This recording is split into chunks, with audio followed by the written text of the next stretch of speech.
Yeah. Yeah, I have no sound effects. Yeah, we need no intro song, and then we had an intro song. Oh yeah, no, we actually still working on the intro song, so we got something. Just doing a little touch up at the end. Oh, okay. But yeah, you gotta be ready for the video shoot, man. Yeah, let's do it, man. We should have did it at the rodeo. We should just took a bunch of video when we were at the rodeo together and just edited that into a video. But yeah, man, we're working on big things for the production side of the podcast, man. We're trying to get a fancy intro, trying to get some uh copyright free music to play Yeah, since we can't be playing nothing copyrighted no more. They didn't shut that shit down. So yeah, yeah, we get into it, man. We get into it. we working, as We try. people like to say. We working, bro. Yeah, we grinding, man. We grinding it out. So welcome to another exciting episode of the Gems and Jukes podcast. We are back at it, back in full effect. A lot to break down from these past couple weeks. To talk about a little bit of new music, not much. A lot of topics and things going on. A lot of stuff going on in the sports world as well. Crazy free agency in the NFL. A lot of wild stuff going on. Draft coming up. So we'll get into all that stuff, man. But first, Figgy, how you been, man? I know it's been busy for you around there at the station. Yeah, it's been super busy, man. I've been working like crazy. Working my photo booth job too. So I've been trying to get this money, man. And I started working out this week. I got a personal trainer. Okay. So started this week. I'm sore as hell. I've been getting up 5 a.m. Damn. Been trying to get to the gym. Well, I get to the gym around 8 a.m. Try to work out before I do the show. Okay. Been drinking a lot of water. Yeah. This is my gallon of water right here. Go. Yeah, it's crucial, man.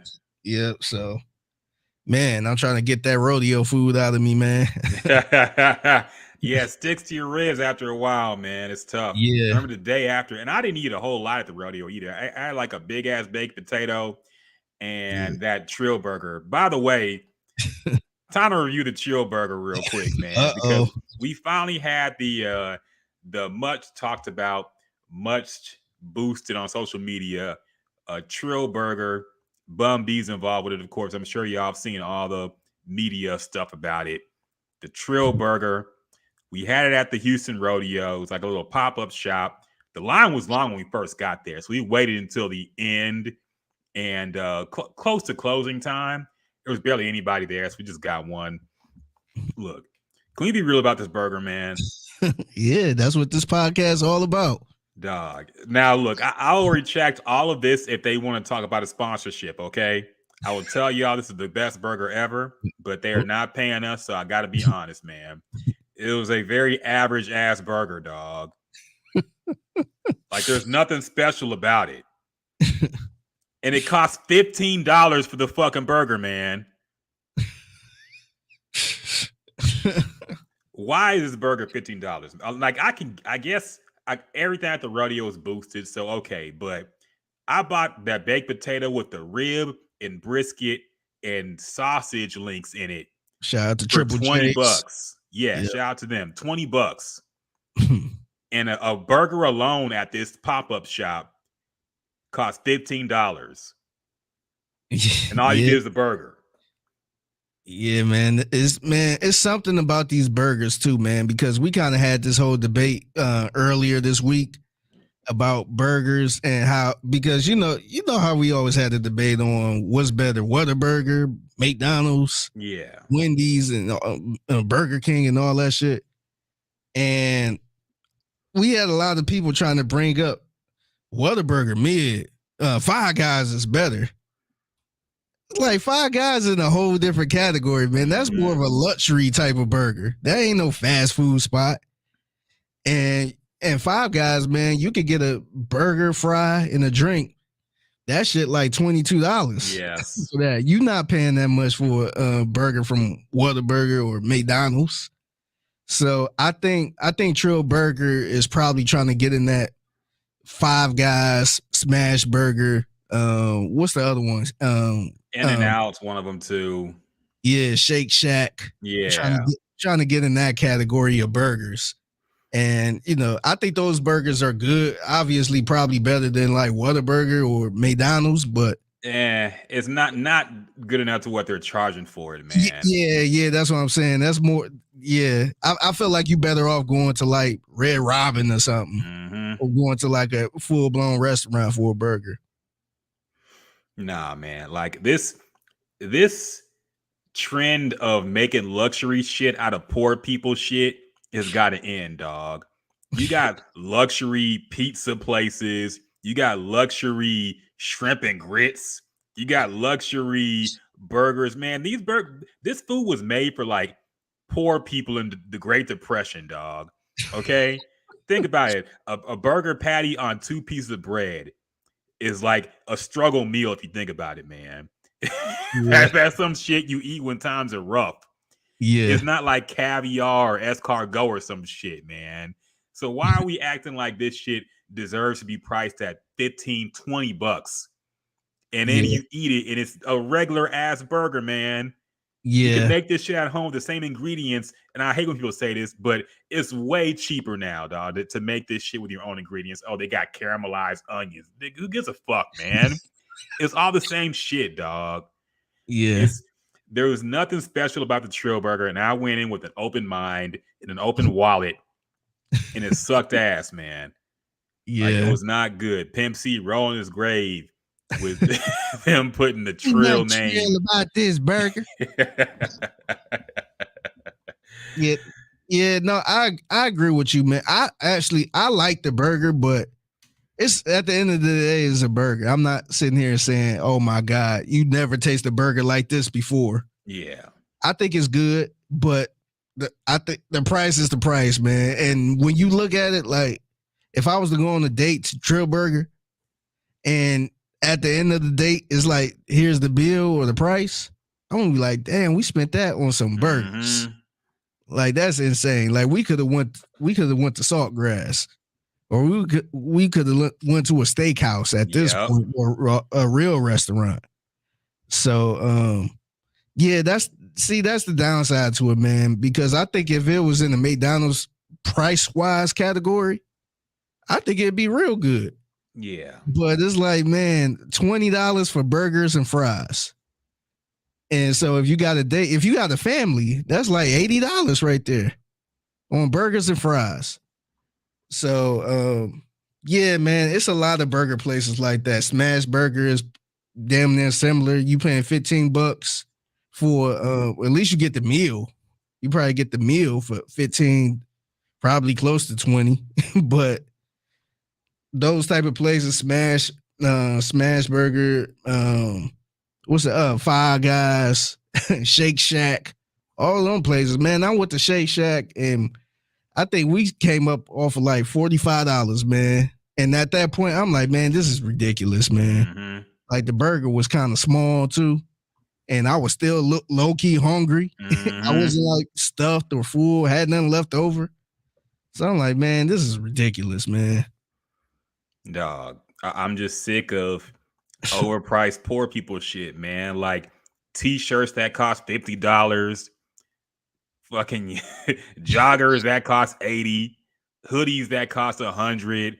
Like, dog, what are we doing here, man? Burgers that cost $20. Yeah. What's going on here, man? Like, the word luxury means nothing anymore, dog. Because we're taking clothes as shit that poor people wore 20 years ago and making it high price luxury fashion shit. And I'm getting sick of it, dog. How about this though? Sneakers because that cost $200. Yeah. How about this though? I know you noticed this, but it's like a new phase of like restaurants that sell chicken strips. Yes. So chicken strip restaurants. So I mean, you got the Canes. Everybody know about Canes. But then you have these other places that only sell chicken strips, and they kind of overprice it for that. It's like, like, how special can you make chicken strips? Like, it's nothing special. It's breaded chicken, dog. Like, there's nothing you can do to it that makes it worth charging a lot for that shit, man. Yes. So I'm just like, man, I don't know. It's getting ridiculous now, man. Like, just the simple foods that they're trying to shove down our throats and overcharge for it. And all the arguments about it, we had I mean, me and you didn't have the arguments, but we talked about how people try to pump up shit like pizza, like, oh no, you gotta have Bob's pizza.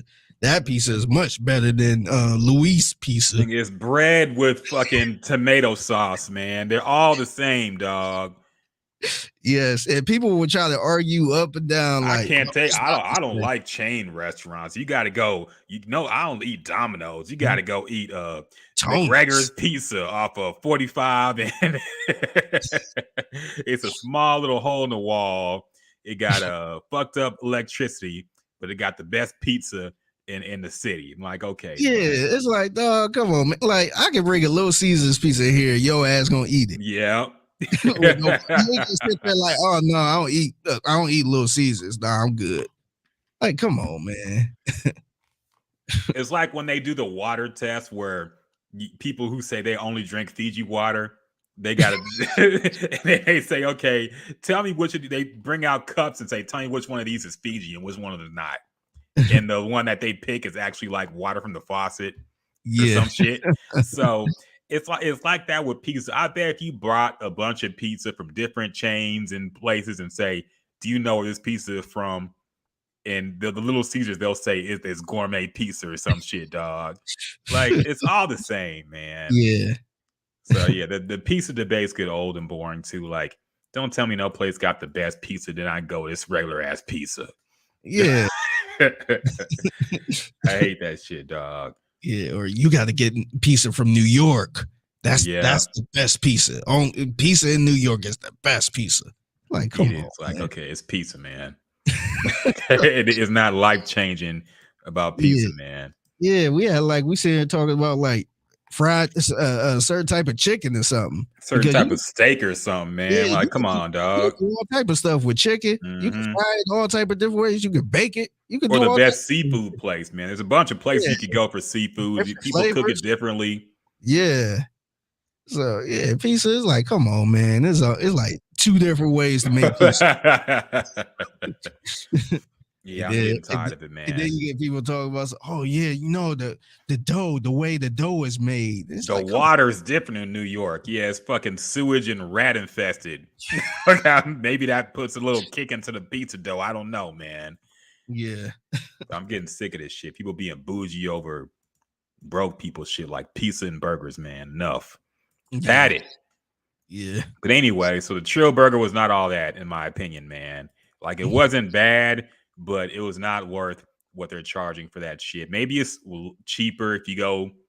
Like, there's no official storefront, I guess. It's just like a pop-up burger place. Yeah. So they actually they building a store, I want to say, in Montrose. Okay. I'm not sure what type of stores. I'm not sure if it's going to be like a fast food spot or it's going to be like a Five Guys where you just kind of walk in and, wait for 5 to 10 minutes. But, yeah, so I guess the first store is going to be in Montrose. Okay. Yeah. Okay. Well, as long as it's not $15 a burger, I won't have a problem with it. Might be. If they keep that price point, fuck them, man. That's some bullshit, dog. It is not worth that much, man. That's too much. And ain't Trill. Take that monkey shit off. Y'all embarrassing us with them fucking funky ass burgers, man. So anyway, we're talking about something before that, weren't we? It was me working out. Working out all this rodeo food. So I've been in the gym. I've been working with my trainer 3 times a week. So I'm gonna just keep it going, man. I'm gonna see where it go. I'm sore. Legs feel like spaghetti. It's a good sign, man. Arms feel like spaghetti. So actually, you actually know the trainer. Our guy Diego, who used to work here. Okay. Yeah, so he a trainer. So I hit him up and he come up here and train me for an hour, about an hour and a half. So do y'all go to the gym in the station or the building? Yeah. Okay, cool. Yeah. So getting in right before work, and then good to go, man. Cool. Yeah, man, that's the best. I don't know when I've done early morning workouts, but I go in between. Sometimes I do late instead. Sometimes I just don't feel like getting up in the morning. But getting it in the early feels good, man, because you feel like you did something. You still got the whole day ahead of you. Yeah. So yeah, the early morning workouts are pretty good too, man. Yeah, I felt good. Like going to work, I'm just like, I feel Yeah, accomplished. got a nice little pump going. You feel the guns get a little bit. Yeah, I man. know. Yeah. Yeah. So So I'm yeah, trying to get back on track, man. The rodeo had me feeling like crap. yeah, man. It's hard getting old, man. When these Yeah. foods and when you drink and all Yeah. this shit, and it's like, Stuff don't go down the same, yeah, man. it don't, man. You feel all bloated and shit, and it's like, damn, what happened, man? I used to eat a whole pizza when I was young and not feel nothing, and Yeah. now I could eat 2 slices and I'm out. I'm down for the count, man. Right. So yeah, it's tough, but what can you do? Just gotta take care of yourself, man. Yeah. New releases. Anything come out recently, man? Anything? I know Talib Kweli dropped a new album produced by Madlib, and I Okay. want to hear it, but he dropped it on the same bullshit they dropped that fucking Oh, Black Star man. 2 album on, man. Man, damn. So I got to go look for a link. I've been too lazy to look, but I heard it's gotten good reviews. I heard it's really good, Mm. and I'm just getting sick of this shit, man. Like, look, it's okay. I'm fine with you not putting it on modern streaming, but my issue is like they're not even releasing physicals. They're not doing vinyl. They're not doing anything, man. Like, what Yeah. if you just want to hear the album and not stay subscribed to this bullshit? Yeah. What are you supposed to do legally about that? They don't even care, I don't think. But Yeah. I'm it's curious annoying. how the numbers looking because I'm sure they got a bag for it. Yeah, I'm So sure they it got don't paid even up front. Yeah, so it probably don't even matter to them Yeah. what the numbers look like, but that gotta be a little discouraging a little bit to see only a few people, and I'm using few loosely. Let's say maybe 100 people listen to your album because they the only ones that subscribe to that. Yeah. I'd be like, man, maybe I'll just leave it on this site or whatever, this device for like a month or a couple weeks and then release it normally. Mm-hmm. So Like, nah, I would be fine with that if they did physicals, man. Like, bring back the physicals if you're just gonna release it on as an exclusive streaming platform and nothing else. Like, yeah, I'll buy the CD, I buy the vinyl, I want to support, but I can't. I gotta subscribe to this bullshit that I'm not gonna use except listen to 2 albums. I'm yeah. not gonna do that, man. Do you feel like them doing that is kind of a sellout type of move? Because it's like to me that show you that you just really care about the money. Because Yeah. it's not like it's your device. I don't Mm-hmm. think it is. It's not like it's yours. And you trying to, you kind of get a 2-for-1. You get your fans supporting you 2 times pretty much.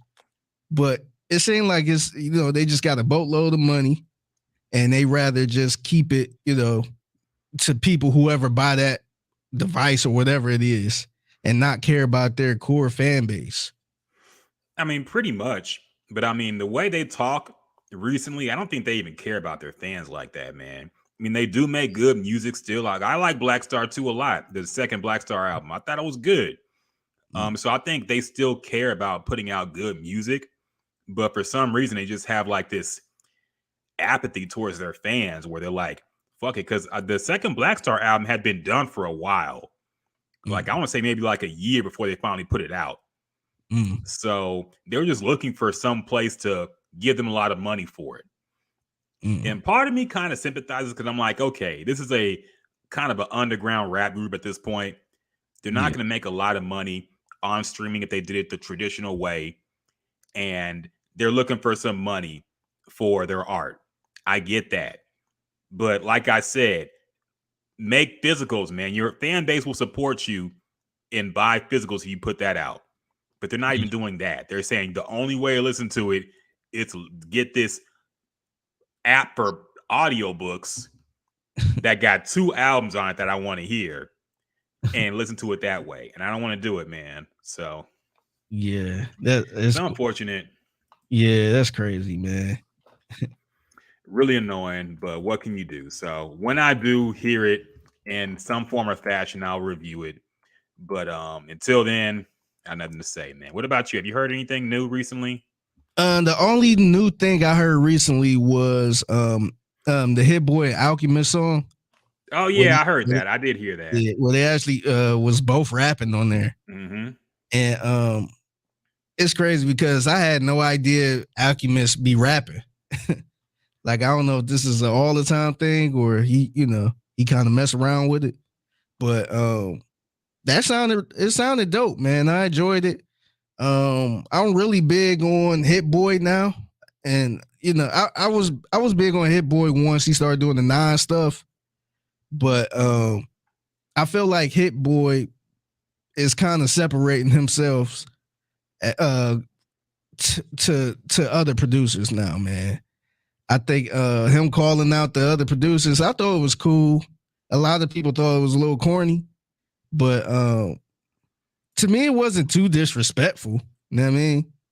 And he kind of, him doing that kind of got the pot stirred a little bit. But I mean, I think he could look. I think it's totally fair for him to talk his shit now, man. Yeah. Just think about where he started and all the other shit. And I actually went down the rabbit hole to see, everything he produced. And I ran across a lot of shit where I'm like, damn, I didn't know he produced that. So I think he came a long way, and I think he got his right to talk his shit, man. And I hope him and Alchemist put out some type of EP or something. Not them, I don't really care to listen to them rap, but if they can produce like a Freddie Gibbs or produce some type of artist, Pusha T, I don't know, it probably won't be Pusha T, but somebody dope that I can listen to both of their production, I think that'd be dope. But as far as that song, the song is called Slipping in the Darkness. Slipping in the Darkness, yeah. But I actually like that song, man. That song was hard. The beat was hard. I liked it too. I like both of their beats. I think Alchemist got a better beat to rap on, honestly. Yeah. So I liked his part. But look, my issue with the Hit Boy disses towards the producers was it would feel more accurate if this was released in like 2014 or something, like 2016 maybe. But now, like, he mentions producers who aren't even really active like that anymore. Like, he says, I don't really know, dude. You seem like a cool cat, but I never once heard Metro Boomin do boom bap. And it's like, have you heard the 21 Savage Metro Boomin albums? I'm not gonna say they old school boom bap, but there's more traditional old school hip hop beats than just trap beats. Yeah, he's doing a lot of samples, soul samples and stuff, man. So how can you say that to him now after he's done? He's diversified his producer portfolio and put out those albums with 21 Savage. Yeah, I didn't get that part. Yeah, because if you listen to his sound early on and listen to his sound on that 21 Savage album, it sound damn near different. Yeah. And Metro Boomin don't even produce like that no more, man. Like he used to be everywhere, doing every beat for Future, doing beats for Drake. He's not even out there like that no more, man. So I didn't get that. He kind of semi-retired, I thought. He said, I never heard a Southside beat without an 808 in it. Like Southside, man, really? Like, I like Southside beats, but it's like, of all producers to call out, he's not the it producer no more, man. I'm sure he still does beats, but it's not like, I don't know.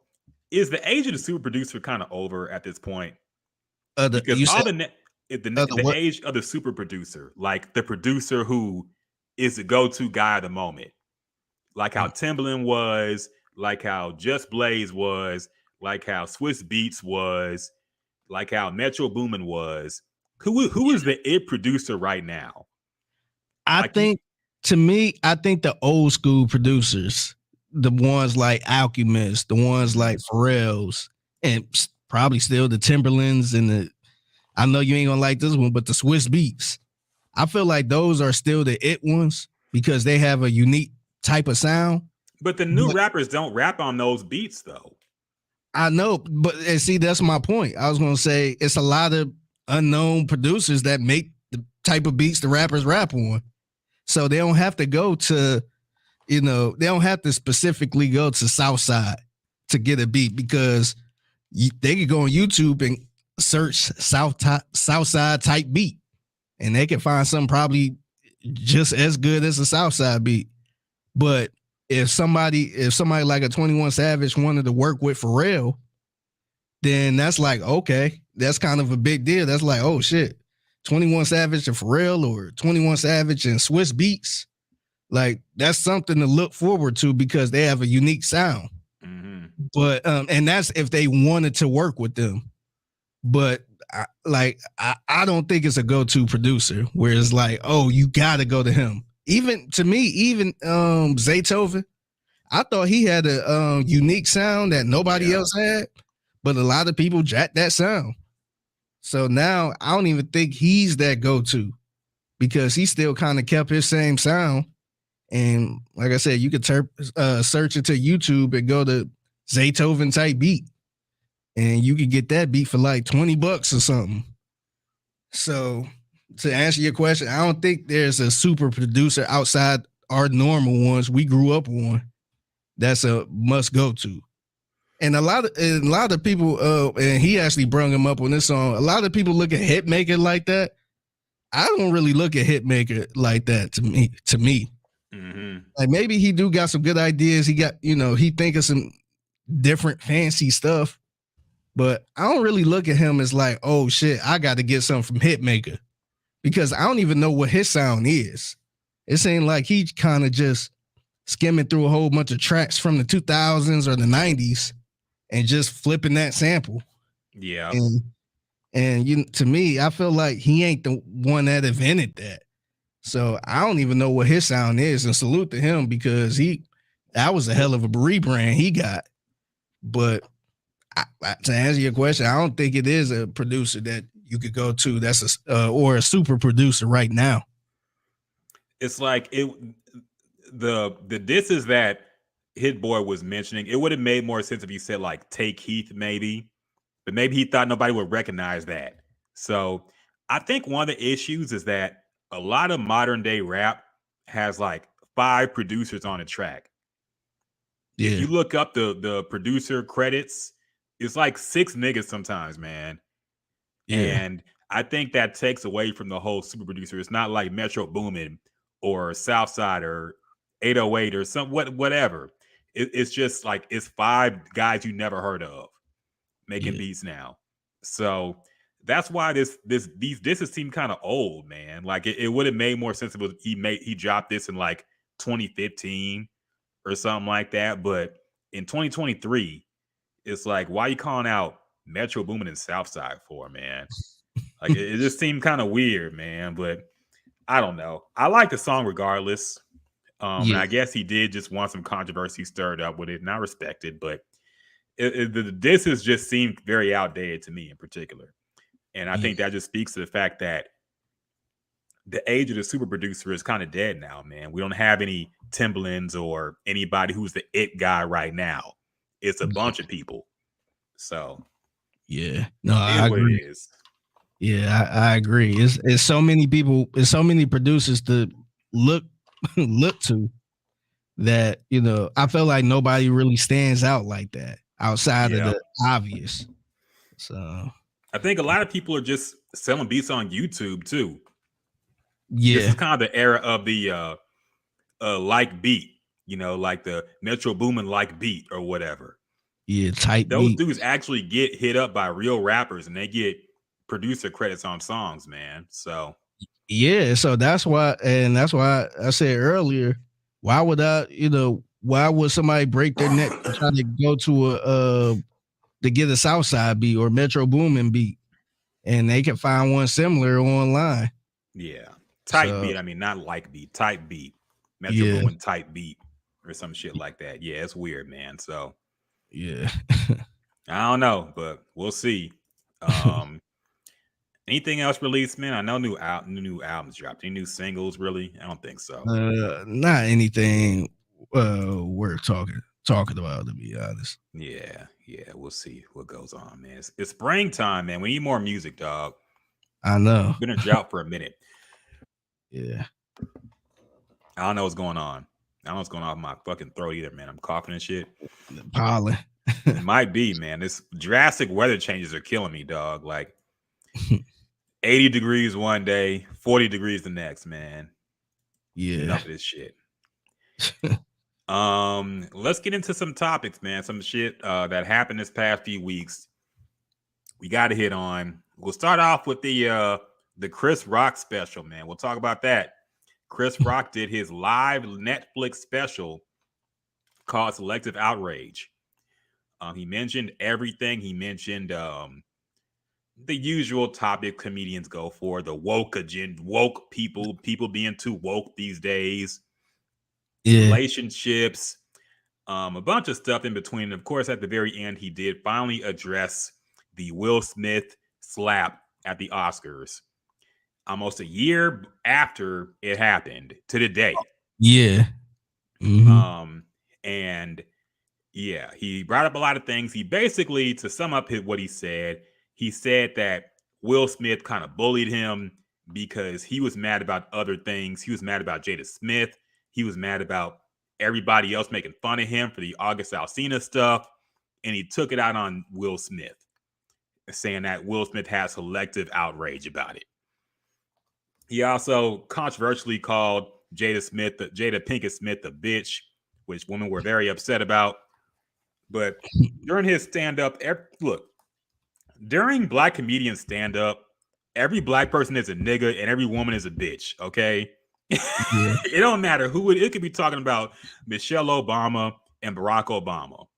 If it's a black person doing stand-up, it's a nigga and a bitch, okay? If you want to talk about why we call people that, that's a whole other discussion.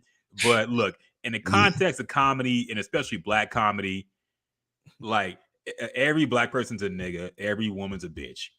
I don't think he meant it literally, but people still got upset about it. So whatever.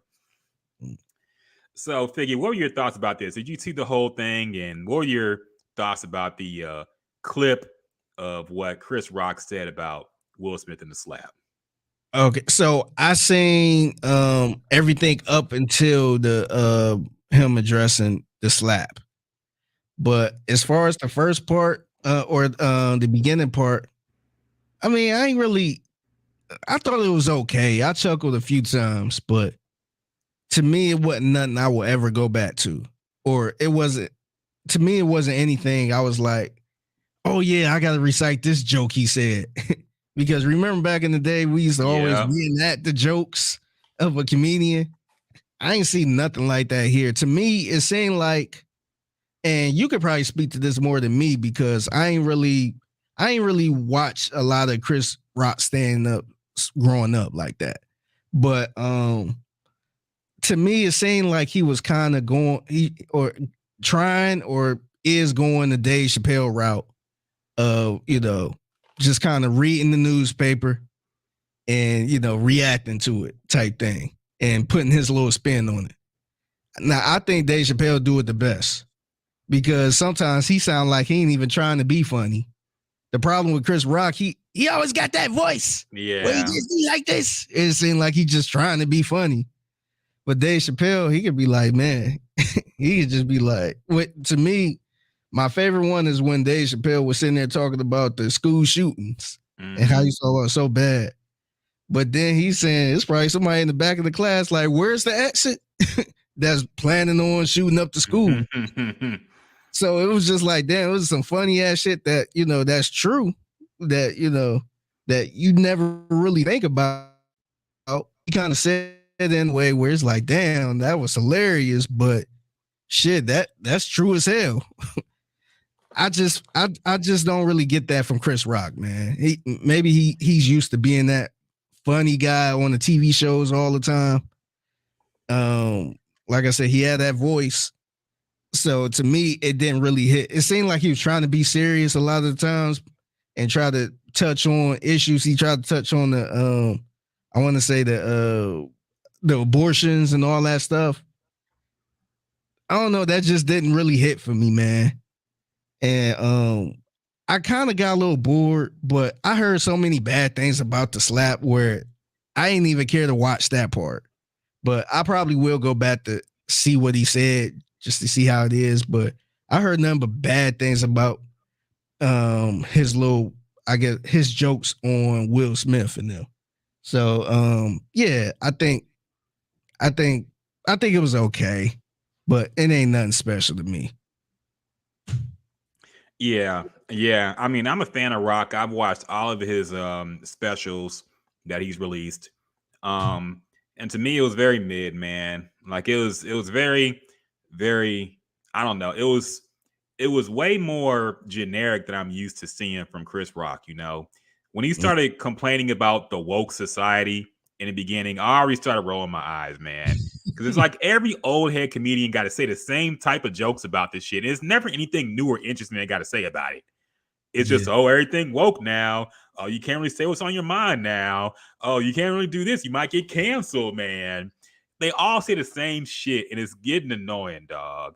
Like, and it's not like PC culture didn't exist in the 90s. That's what kills me, man. Like, people used to get after people for shit they said in the 90s too. They called it PC culture. Now it's cancel culture. But it's the same yeah, shit, man. So that kills me, especially when it's somebody who's known for getting in trouble for what he says, like Chris Rock.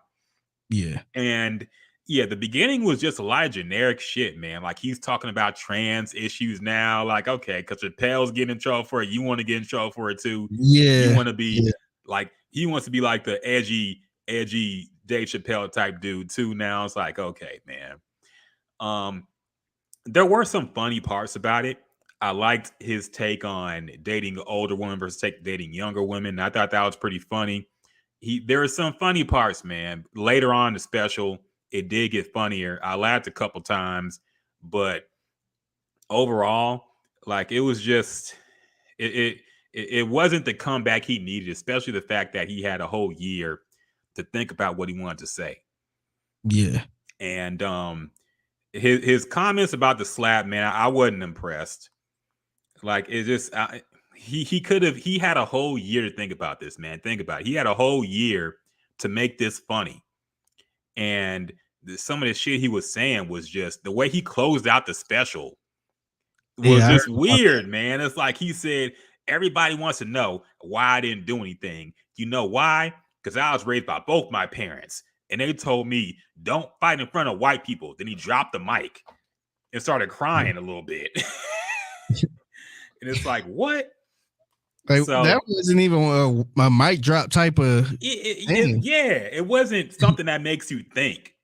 It was just him mad and Yeah, dropped the mic. He should have just thrown the mic at that point. But he dropped it like he said something really profound. And it's yeah, like, okay. So his I don't know. It was just it didn't have like the logic and the make you think moments that Chris Rock usually brings you, man. And that's yeah. what's most disappointing about it. I have a couple of theories, man. Number one, I think Chris Rock is I think he came out more abrasive in this special because he doesn't want to be looked at as a victim. I think he'd rather be hated than seen as a victim. That's why he started talking about the woke culture. That's why he started talking about trans stuff. That's why he called Jada Pinkett a bitch. He wants to be the villain rather than be the victim. And I think that's why he came out like he did on this special, man. Because if you notice, if you see the special that came out before this called Tambourine on Netflix as well, he's way more laid back in that special. He's Mm, not pacing around the stage as much. The camera's more just focused on his face and his mm. emotion. This one looked like a out the 90s HBO special Chris Rock. Like he's Yeah. pacing back and forth. He's yelling and screaming. He's trying to capture that old Chris Rock energy back, even though Mm. he's 50 years old now. So I think he's trying to get like he was trying to get his manhood back, man. I think that's what this special was about. He was trying to get his manhood back So my after my being slapped. my pushback on this, or probably my comment, would be, why the hell did he say he was being bullied? Because do you feel like Will Smith was bullying him, or or he was being a bully towards him? My issue with what Chris Rock said is basically he basically implied that everybody made fun of Will Smith, but he just slapped me because I was smaller than him. And my thing is, the people who made fun of Will Smith didn't do it to his face. Yeah. If Charlemagne said something he said on the Breakfast Club, hundreds of miles away from wherever Will Smith was, if he said some shit in front of Will Smith's face, who knows what had happened? If that happened and Will Smith didn't do nothing, I would be like, okay, you got a point. Yeah. But everybody who made fun of Will Smith and his family did it from far away. Yeah. Chris Rock said something to his face. On Literally, stage. Will Smith is right there in the front row. And Yeah. Chris Rock made a crack about his wife. And Will Smith went up and slapped him. It's Yeah. not the same as Charlemagne saying something on the Breakfast Club, man. Yeah. So so that's the part I don't understand, the whole bully part. Like I don't get. I mean, it'd be one thing if The Rock was up there, yeah, and he was talking shit, and then Chris Rock come on there and try to piggyback off of him, and Will Smith go out there and slap him. Yeah. Then I will understand that. But when he brought up the whole bullying thing, I was like, huh? Like, because I'm wondering, like, are you playing the victim or what? Like, I don't understand. It seemed like he kind of talking out of both ends a little bit. He basically is. But yeah, to your point, man, like, we don't know if Will Smith wouldn't have done. Everybody would have said he wouldn't have slapped The Rock. Well, The Rock wouldn't have made that joke. Okay, so we don't know what would have happened. Yeah. You know, and like I said, I don't think the joke was that bad. I don't think it was worthy of what Will Smith did. But look, man, it happened, and we saw how Chris Rock acted in the moment. Wow, dude. Yeah. He just slapped the shit out of me. Yeah. Wow, dude. I think this might be the greatest moment in Oscars history. So now you mad about it a year later, but up there it seemed like he was kind of taking it all in. So whatever. But yeah, I don't get the bully thing either. Like, look, I don't know. Yes, Will Smith is bigger. Yes, he shouldn't have slapped Chris Rock, but it happened, and whatever, man. Whatever you think about it is what you think about it. But yeah, I don't see Will Smith as a bully for slapping Chris Rock, really. Because we have no other record of somebody making fun of Will Smith to his face like that, or his family, or making a crack about his wife to his face and him not doing shit. Yeah, and how ironic is that a comedian is pretty much saying I'm getting bullied or he bullied me. Mm-hmm. Like, you the damn comedian who rank on people for a living. Yeah. So like how is that, I guess, how could you say he's bullying you? And you were sitting there, technically you were sitting there talking shit, even though I think it's fair. If you're a comedian, you're a comedian. Let the jokes fly. But technically you was bullying them. You was talking shit about them. You know what's really funny as well? Marlon Wayans, of all people, has a new special out on HBO. And it's actually pretty good, man. It's funny you said. I was going to bring this up, but I didn't think you saw it. I saw it. I did see it. Yeah, it was actually pretty good, man. It was actually pretty funny. Yeah. It was way better than I thought Marlon Wayans was capable of, man. Yeah. But the whole special was like about the slap. Yeah. And people complained about that. And yeah, I get it. A comedian talking about another comedian and all that shit. But the way he made it into a bunch of stories and shit, I thought it was pretty creative, man. I like what he did. But to bring up the bully thing, Chris Rock literally bullied Marlon Wayans out of comedy for 20 years because he made fun of him real bad. Yes. And he bullied him on the set of what was it? I'm Gonna Get You, Sucker. Yeah. Because Marlon Wayans was supposed to be the crackhead, I guess, but Chris Rock took that role and basically he bullied Marlon Wayans for years. It looked like. Mm-hmm. And now Chris Rock is talking about Will Smith bullied me basically by slapping me because I'm bigger than him. Yeah. When you was talking shit about Marlon Wayans because you were a bigger star than him. Yeah. So, but that was funny. But the Marlon Wayans special was actually pretty good, man. It was. It was. At first, I'm like, is this whole special about the slap? Yeah. But the way he, like you said, the way he put it together, the way he pretty much had a relationship with all parties. Mm-hmm. So he talked about how he met Chris Rock and all that stuff, and how he pretty much was talking shit about him the whole time. He went to his comedy show with pretty much watched him bomb and pretty much clapped. And then he talked about his relationship with, Jada Pinkett and, all this stuff. And then Will Smith, he kind of showed all three parts to it. Yeah. And no, I agree with you. It was really funny. I think it was better than the Chris Rock one. I thought it was more entertaining. And it had a better message at the end. Yeah. Yep. I agree. I wasn't really expecting much from Marlon Wayans either. Mm-hmm. But I'm like, damn, he actually it's funny, like looking at Marlon Wayans, and it's a lot of legends in the Wayans brothers or the Wayans family. But to me, he kind of coming out as like the Jim Jones of them. Yeah. Where he's kind of still going. He kind of getting better with time a little bit. Mm-hmm. He's playing in more movies than anybody.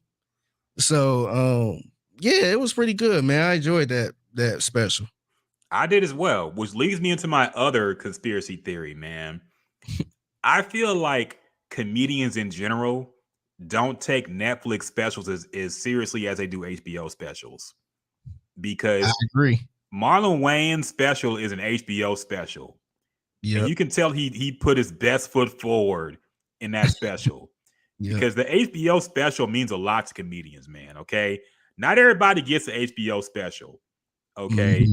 George Carlin, his best work was HBO specials. Eddie Murphy Delirious was HBO special. Like the first four, Chris Rock, his best work was HBO specials. Mm. Then they go to Netflix because Netflix just throw anybody the bag. Yeah. And so you even say a joke. Yes. throw you the bag. They say they give anybody a special. Yep. And look what happened to Dave Chappelle. Look, I like Dave Chappelle's work, but compare his first two specials. One was HBO, one was Showtime, I think. It said, For What It's Worth and Killing Them Softly. Yeah. And then note that I remember the names of those specials. Yeah. I've seen every Dave Chappelle Netflix special. I can't tell you the names of any of them. Like they all kind of run together. Yeah. I can't remember what was about. I remember some jokes here and there, but I can't remember what was from what. Yeah. Chris Rock, we all know the niggas versus black people bits and all that stuff from his HBO specials. What are his classic bits from the Netflix specials, man? Yeah. You don't even remember them, man. Like, I don't think comedians take Netflix. I think Marlon Wayne's last special was before this one was Netflix, and everybody said it was terrible. Yeah. So I think comedians just don't take Netflix specials seriously. But when they get an HBO special, they're like, okay, I got to come with it because this is rare for a comedian. Yeah, I wonder too, because we talked about this with the legends who just get movie deals before they even have a movie. I wonder if it's because Netflix, they see the name Eddie Murphy, Dave Chappelle, Chris Rock, say, here go $20 million for your next special. Here you go right now. And all you gotta do is give us a special. Like, are they really that motivated to give you a classic? Or are they just gonna put some stuff together? Because Chris Rock knew everybody wanted to hear about how he felt about the slap. So do we gotta really put that much work into it? But if it's, I don't know how HBO do as far as business, but I don't think they just giving Chris Rock $20 million and then, hey, just, put out a special. I feel like they probably got to look at the special or approve of it or something, or I don't know. I don't know how it works, but I do think it's different from what Netflix just does. Somehow. Yeah. I think it's a reason why these comedians, work so hard for, the Showtime specials, the HBO specials and stuff like that, because, they're not getting that easy. They're not just getting a quick little 20 mil. To do nothing. They probably got a kickback from the sales because remember they used to sell these specials on DVD and VHS. Yeah, so I'm sure there was incentive to make it good because you want word of mouth to spread and everybody to buy the copy so you get more money from it. Yeah. Versus streaming, they don't care. They're like, okay, you're popping right now. Here's $5 million. Give us a special. Mm-hmm. Like, okay, I don't care if anybody likes it or not. I already got $5 million in my pocket right now, man. So fuck it. Exactly. And I don't know if, like, let's be honest, man. Like, I'm good with Chris Rock. I'm good with Dave Chappelle and all that, Eddie Murphy. But how come HBO ain't giving them the bag for a special? Like, do they? I'm sure they would, but they're not going to give Netflix money. Yeah, that's what I'm saying. Netflix is outbidding everybody for these Yeah, specials. and see, that's what I'm saying. Like, at that point, is it worth it? If I'm HBO Max, is it worth me giving Eddie Murphy, somebody that haven't put out a special in a long time, $20 million? Or is it like, nah, I'd rather get somebody else and give them $5 million or something, or kind of do different business instead of just throwing all this money to these older past their prime comedians? Because I'm sure HBO, I'm sure they wouldn't mind doing something with Chappelle because they did something before. But I wonder how the business is, man. I know it's totally different from what Netflix been doing. And honestly, these comedians probably don't want to put in all that work anyway. They rather just get that. I mean, if it was my choice too, I would roll with Netflix and get that quick little 20 mil rather than, what HBO might be doing. But yeah, it's interesting, man. No, it is, man. I think and maybe there's some more quality control in HBO versus, like, I didn't mention this part. Doing a live comedy special is not a good idea in my opinion, man. Because if you watch, I don't know if they fixed it yet or not, but I watched it live. Chris Rock fucked up one of his last jokes about Will Smith. Oh. Basically, the joke was that Jada Smith wanted Chris Rock to boycott the Oscars, hosting the Oscars the year he did, because Concussion didn't get nominated, or Will Smith didn't get nominated for Concussion, the movie. But when Chris Rock told the joke, he said Chris Rock didn't get, or Will Smith didn't get nominated for Emancipation. And I was like, wait, what? The joke was that Will Smith was mad he didn't get nominated for Concussion, so he gave me a concussion with a slap. But he fucked it up because he said Emancipation first. Yeah. So he said he was mad he didn't get it one for Emancipation, so he gave me a concussion. Yeah, so the joke made no sense, man. I'm like, wait, what? He fixed it, but he fucked it up when he told it. Which is why you don't do live specials, man. Because anything could happen. You could fuck up a joke, and he fucked up the joke. One of the last jokes he told about it. Damn. So it being a live special was probably a mistake. They didn't have to have a fucking pre and post show for this special either, man. That was weird. Damn, I didn't see all that. Yeah, they had a pre and post show. Now, the pre-show I get, they had some comedians come up. I think Tiffany Haddish was there. Some Dion Cole, some other people were there. There was a post show too, man. And it had like a random assortment of people. They had David Spade and Dana Carvey. And I know they're friends with Chris Rock. They were on Saturday Night Live back in the early 90s. But why are they giving commentary on a comedy special in 2023, man? Kareem Abdul-Jabbar was there on the panel. It's like, what the fuck is he going to say? Like, it was extremely awkward because, like, the way the special ended is not like, okay, let's talk about it. You know, like, what are they supposed to say? Are they supposed to make an opinion about Jada Smith or something? Yeah, it's a lot to unpack here. Yeah. Just started. So, it was so overproduced, man. Netflix, I guess they just wanted to be as big as possible. I think this was like their first big live event they ever put out. Yeah. But we did not need this like a fucking Super Bowl, man. We didn't need no pre and post show for a comedy special, man. It was weird. Yeah. You know what I think they doing? I think they might be testing well, I wouldn't say might. I feel like they are testing the waters to see. Yeah, they're definitely going to do more live content in the future. Yeah, because it might not be, stand-up comedy, but I can see them doing like a festival. I can see them doing a concert, maybe a sporting event. Maybe I can see them doing sports. Yeah, I can see them getting into the sports, maybe trying to dip into, some Thursday night football if it's available again or something like that. So I can see them doing that, but Yeah, now that you said that, I think yeah, stand up comedy live like that. I think it should not be.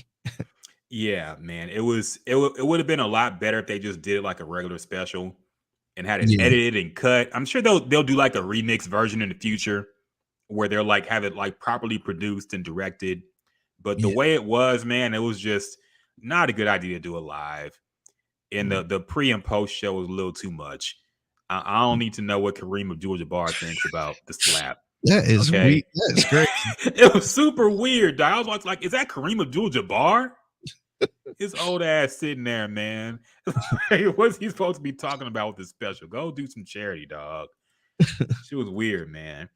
Yeah, But so yeah, it was just very strange production and period. But I don't know. I think they would.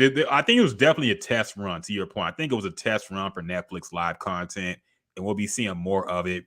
But this was not the best thing to test it on. I feel a yeah, comedy special, but whatever.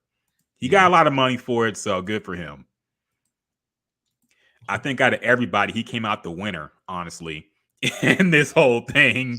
yeah, Will Smith got fucked up. His whole career kind of fucked up.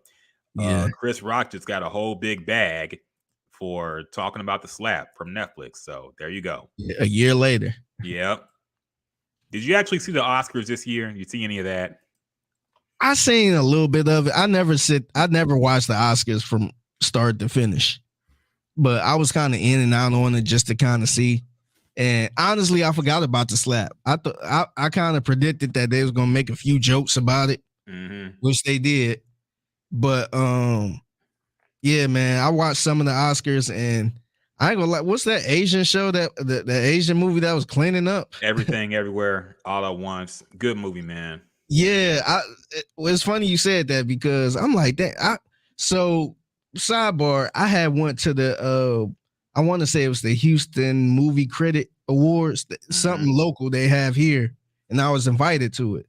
So I went, and that movie was cleaning up during that. And I'm like, dang, I never heard of this movie. I'm like, this movie. I'm like, dang, I'm gonna have to check this movie out. I never heard of this movie. And so it cleaned up again at the Oscars. So I'm like, man, let me watch this movie. So that night, it kind of popped up on my Fire Stick. So I'm like, let me check the first 10, 15 minutes out just to see. And I actually got into it. And I told my wife, who went to the store, and I showed her that I was watching it. And she was pissed at me. She's like, why are you watching it without me? Like, no, I want to see it. So I had to pause it. So we're probably going to watch it maybe tomorrow or something. But no, I was actually into it. I kind of got into it because it's a little tough for me watching subtitles at first. But after a while, the movie is not subtitled, by the way. Yeah, the beginning is where I was just kind of like, I was kind of lollygagging a little bit. But I eventually got into it. Like within that 15 minutes, it stopped being subtitles. It was kind of on and off, but I was actually into it. I'm like, damn, this actually looked pretty good. So I can't wait to watch it again. But yeah, that was my only takeaway from the Oscars, man. That movie looked fire, man. It's a good movie, man. It's a good movie. The end will get you choked up a little bit, man. It's a good movie, man. I'm very happy that Michelle Yeoh won Best Actress as well. I've been a fan of hers for a long time, man. Ever since I saw Super Cop with Jackie Chan back in the 90s, and she was in that movie doing her own stunts and shit. She was also in Crouching Tiger, Hidden Dragon, one of my favorite movies of all time. And I'm glad she finally got like recognized. She's 60-something years old, man. So I'm glad she finally got recognized, and she deserved it for that movie, man. She killed it. Are you upset about Angela Bassett not winning Best Supporting Actress in favor of Jamie Lee Curtis? Look, man, I know a lot of people was setting themselves up, but we gotta remember. I think you know this more than anybody, man. When was they don't pay attention to these superhero movies, man? These comic book movies. So I was, I understood why she was nominated, but I didn't think she was going to win for that. I watched that movie. I didn't think it was Oscar winning. I didn't think it was worth like a Oscar. So if she would have won, I would have been super happy. I think it's way overdue. I think she should have had one, but I ain't expect her to win for Wakanda Forever. I thought that was, to me personally, I thought it was a little ridiculous. But like I said, I ain't see the movie Jamie Lee Curtis was in the movie we was just talking about. So I don't know how she did, but I did think, I was like, damn, Jamie Lee Curtis. I didn't think she played in nothing else. I always think about her in Halloween, and I know she played in a lot of other stuff. So I'm being unfair to her, but I'm like, damn, she's still out here working and getting a Grammy. I don't know how many Grammys she got, but or not Grammys, but Oscars she got. But I'm like, damn, like the chick that played on Halloween for 20 plus years. So that was my thought on it. But as far as Angela Bassett, I think for Wakanda Forever, man, I thought that was a little ridiculous, man. That was unfair for her, and it looked like she kind of was expecting to get that that Oscar, because she looked like she threw a little shade at Jamie Lee Curtis. But man, like, we got to be realistic, man. Who was the last person? It probably been like one or two people that got a Oscar playing in a comic book movie. Yeah, I know. What's his name? Joker. Heath Ledger got it after he died. And after he died, yeah, he got the death award. Yeah. So I ain't see her. I ain't see her getting that. And like I said, the movie Jamie Lee Curtis was in was cleaning up. So I think people need to stop the outrage, man. My thing is, I thought Angela Bassett was probably the best thing about Wakanda Forever, in my opinion. I wouldn't have been mad if she got the Oscar. Now, I do think Stephanie, the little kid from Everything Everywhere, she's not a little kid, she was like a teenager or whatever. I think she should have got it over Jamie Lee Curtis, because I think she was better in that movie than Jamie Lee Curtis. But Jamie Lee Curtis kind of got it as a Lifetime Achievement Award. You know how they do that, man. Yeah. They made Leonardo DiCaprio wait for a long time before he finally got his Oscar. They made Martin Scorsese wait for a long time before he got his Oscar. They made Denzel Washington wait for a long time before he got his Oscar. Like, sometimes they make you wait, man. That's just how it is. And it's kind of like an apology. Sorry, we never nominated you for anything ever. Here you go. Yeah. So I get that. And people act like the reaction to Angela Bassett not winning, like, do people think that Angela Bassett has been in like a bunch of Oscar nominated movies, man? That's what I'm confused about. Because here's the thing. She's been in a lot of like classic Black movies. Yeah. But are they Academy Award favorites any year? I think she's a great actress. She deserves something. But she's gotten a lot of awards in her career. And I think, like, as Black people, we look at our favorite Black actors and think they should win Oscars too, when we don't even realize, like, the movies we like them in, people haven't even seen, man. It's not like they're film classics, dog. Yeah. It's like Regina Hall is not going to get an Oscar. Like, certain people are just, they're not going to get it because they're not in those types of movies, man. And they do that by choice, I'm sure. But, like, I think Angela Bassett should have definitely got one for What's Love Got to Do with It. Yeah, I was thinking everything else, like, what else has she been in that she really should have got an Oscar for? Yeah, I think it was that one. What's Love Got to Do with It? It was something else. I think that was in the 90s that probably could have been in consideration. I forgot the name of the movie, but yeah, that's about it, man. That's pretty much it. It's like she ain't been hurting for work, man. She's been working a lot, but it's like she's a classic Black. She's in movies that we like, but she's not going to be in movies that old white people watch, man. That's just how it is. And I don't understand why people thought she was going to get one. Yeah. Out of like I don't know. It's just weird, man. People act like they're shocked that she hasn't gotten an Oscar yet. I'm like, really? Yeah. To me, I feel like we should have that energy towards like a Viola Davis. Yep. because she played in a lot of stuff that she wasn't just in like, these hood classics, for lack of a better word. Mm-hmm. She was in some stuff, and she been snubbed a few times. So I understand the argument with that. But Angela Bassett, I feel like she a household name for our household. Yes. But that's why I never really get pissed when we work with a lot of different people that's we in two different Americas. So like I could break up some like this what happened with me and Landry Lockett from In the Loop. Like I brung up Nia Long. It was earlier. This was before the whole Udoka thing. But I brung up Nia. I want to say it was Nia Long or Jada Pickett. I think it was Jada Pickett. And he was just like, "What has she done?" And in my brain, I'm like, "Man, she a legend." Mm-hmm. Like, everybody love Jada Pickett. This is before it got off the walls, but everybody know Jada Pickett. Like I was naming all type of movies she was in. Same thing with Nia Long, but those aren't the normal household names. Like, and even Jada Pickett is a little more of a household name than Nia Long, but these are just actresses that played in black movies in the 90s. And I had to realize, like, damn, a lot of people probably don't look at her like that, like how I look at her. And that's kind of similar to Angela Bassett, but I would probably say on a little higher level. But yeah, I wasn't really expecting her to win an Oscar for Wakanda Forever.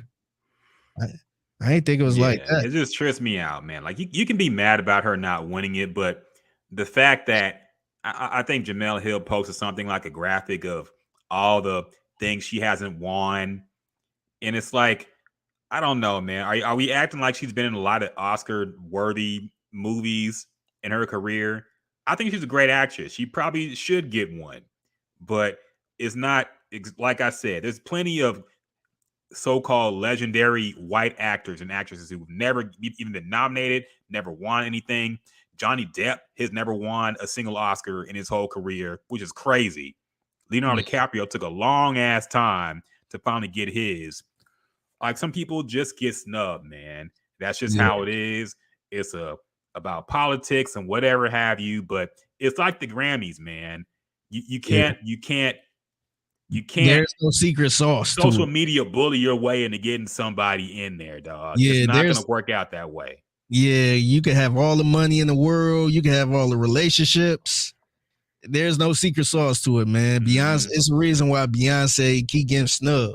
Yeah, I mean, she can't just beehive her way to it. Mm-hmm. I mean, so Jay-Z can't moonwalk his way to it.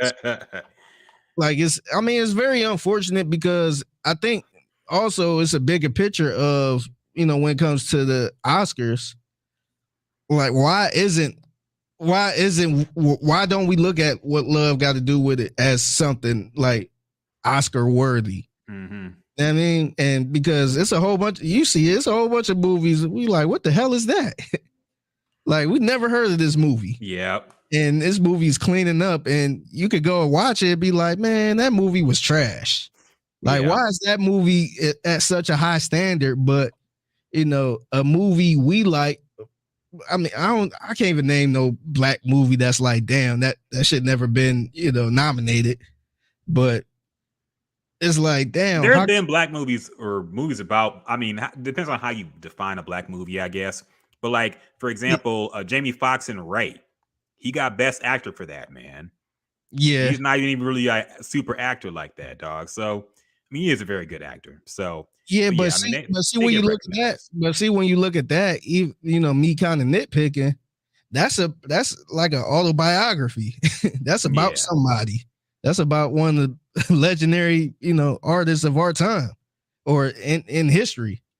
So, like, I'm talking about like a normal black movie.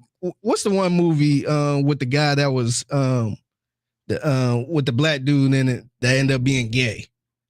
Moonlight. Yeah, like Moonlight. That seemed like that was the one that was like, oh yeah, But I don't really look at that as like a black movie for some reason. I don't know why. And it's You know why? Because it got gay shit in it, man. Stop. no, that ain't even it though. But that's not like a movie I will put on in my household. Yeah. It's like, yeah, it's not like Best Man, and I'm not saying Best Man should be nominated or nothing, Yeah. but like, how come those type of movies ain't look up into those standards? So that's kind of like a bigger picture because, Yeah. like I said, Everybody got different tastes too, man. yeah. Like So black it's people like got different tastes in movies, man. exactly. So I'm like, what is the actual what's the criteria at this Mhm. point? Because you got some trash white movies that you can sit there and watch and be like, man, I don't understand how this won. But you have some good black movies that's not the typical black movie that is just I guess, lack of a better term, hood classic in our household. Yeah. So I'm just kind of curious, what's the criteria for that? My issue, man, is like people don't even like people want everything to be a popularity award. Same with the Grammys. People get upset when Beyonce lose to somebody you never heard of. Well, Yeah, if you never heard of them, how do you know their shit is not better than Beyonce, dog? exactly. Like, how do you know their shit's trash if you never heard of them? Same thing with a movie. I never heard of Everything Everywhere. It shouldn't have won. What? How Black you Panther know? 2 should have won. Why? Because Yeah, you saw that one and you didn't see anything else? yeah, Like, at least try to see these. Like, look, there was a point in time when I tried to watch every Oscar nominated movie, like the big ones, so I yeah. can say, nah, that shit was mid. It shouldn't have won Best Picture. Like, I think one of the worst ones was Crash. I thought the movie was terrible. I thought that shouldn't have won shit. I thought that movie sucked, man. Is that a black Crash was movie? it got Ludacris in it and Lorenz Tate. Terrence Howard. Yeah, Terrence Howard in it. I thought that war movie directed by Sofia Coppola, what was it called? Hurt Locker. I thought that shit was kind of cheesy. It shouldn't have won Best Picture, but it was like during that war time when every war movie was getting some shit. So Yeah, I don't know. But at least I try to watch it so I can say that shit shouldn't have won. People's argument is I never heard of this, so it shouldn't have won. It's like, man, that's your fault. Okay. yeah, At least watch the movie and give it a shot. yeah. And see, this what happened during the Grammys where Beyonce didn't win, and I forgot what's the legendary country artist or blues artist that won. She Uh been Not Reba McEntire. It was what's her name? I forgot her name, but Yeah, I did too. But but I know you're talking about. I had never heard of her, and Bonnie Raitt. That's right. Bonnie Bonnie Raitt, Raitt. Bonnie Raitt, yep. And people was like, "Who is that? Who is that? How she win over me?" And that was my first thought, but I'm like, let me check her out real quick. Let me look at her wiki page, and she been around for years, and she's no stranger to the Grammys. And so I end up listening to her music, and I'm like, okay, it's actually not that bad, but it's totally different from what a Beyonce fan would listen to. Yeah. But they never listened to it. So how could you say, she shouldn't have won? The same thing with Chris Brown and Robert Glasper, man. Yeah. I never heard of Robert Glasper. How'd he beat Chris Brown? It's like, okay, man. You're not even trying. Like, look, these are not popularity contests. Look, go to the Billboard Awards if you want like a popularity contest, man. Not Yeah. every award show is going to be a popularity contest. And look, I'm not saying there's not fucked up political factors that go into it. There's everything is political with these awards, man, to an extent. Yeah. Okay. It's not always just the best movie wins or the best what and what. You never know what agenda some of these voters have. You never know, or biases or whatever. You never know. But like I said, everything's not a popularity contest, man. And just because you ain't heard of shit don't mean it didn't deserve to win. Yeah. So that's my only thoughts about these awards and Oscars and Grammys, man. Like, at least give this shit a shot before you diss it. But whatever. It is what it is. What up, Tony Scott? See you on Facebook, man. What's going on, man? Tony, what's happening? Yeah. So, other things going on. Oh yeah, how do you feel? Let's get into some sports, man. How you feel about this whole fucking John Moran situation? He's been suspended, I think 8 games, which ended up being like two or three more than what he's already missed for conduct detrimental to the league because he went on FaceTime Live early in the morning one night and he was seen in the strip club holding up a gun at one point. And people acted like this was 9/11. You know, he had to step away from the team. He had to go seek counseling. He had an interview with Jalen Rose. And yeah, so he's taken a few games off. He'll be back, I think, in a couple days or so. What are your thoughts about this whole thing? And do you believe that what Ja Morant is saying about his situation right now? I think it's a little bizarre, man, because it's, to me, this is where I feel like the NBA is kind of talking out of both ends, man, because you see how they was, when it comes to police shootings and, young black men getting killed and gun control and all that stuff. But then it seemed like it took for social media and all this other stuff to make a big deal about Ja Morant showing a little ass 22, by the way. A little ass, look like a fucking toy pistol on Instagram Live for them to say, hey, let's suspend them for 2 games or more type thing. So I'm like, all right, what? Like, so I'm kind of confused what's the standards at this point, man?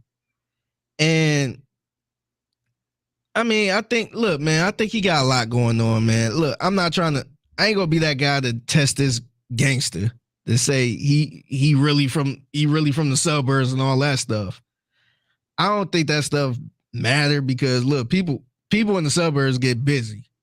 So I'm not the one to judge for that. But I hope he get himself together, man. It seems like it's a little more serious than the NBA trying to portray it to be.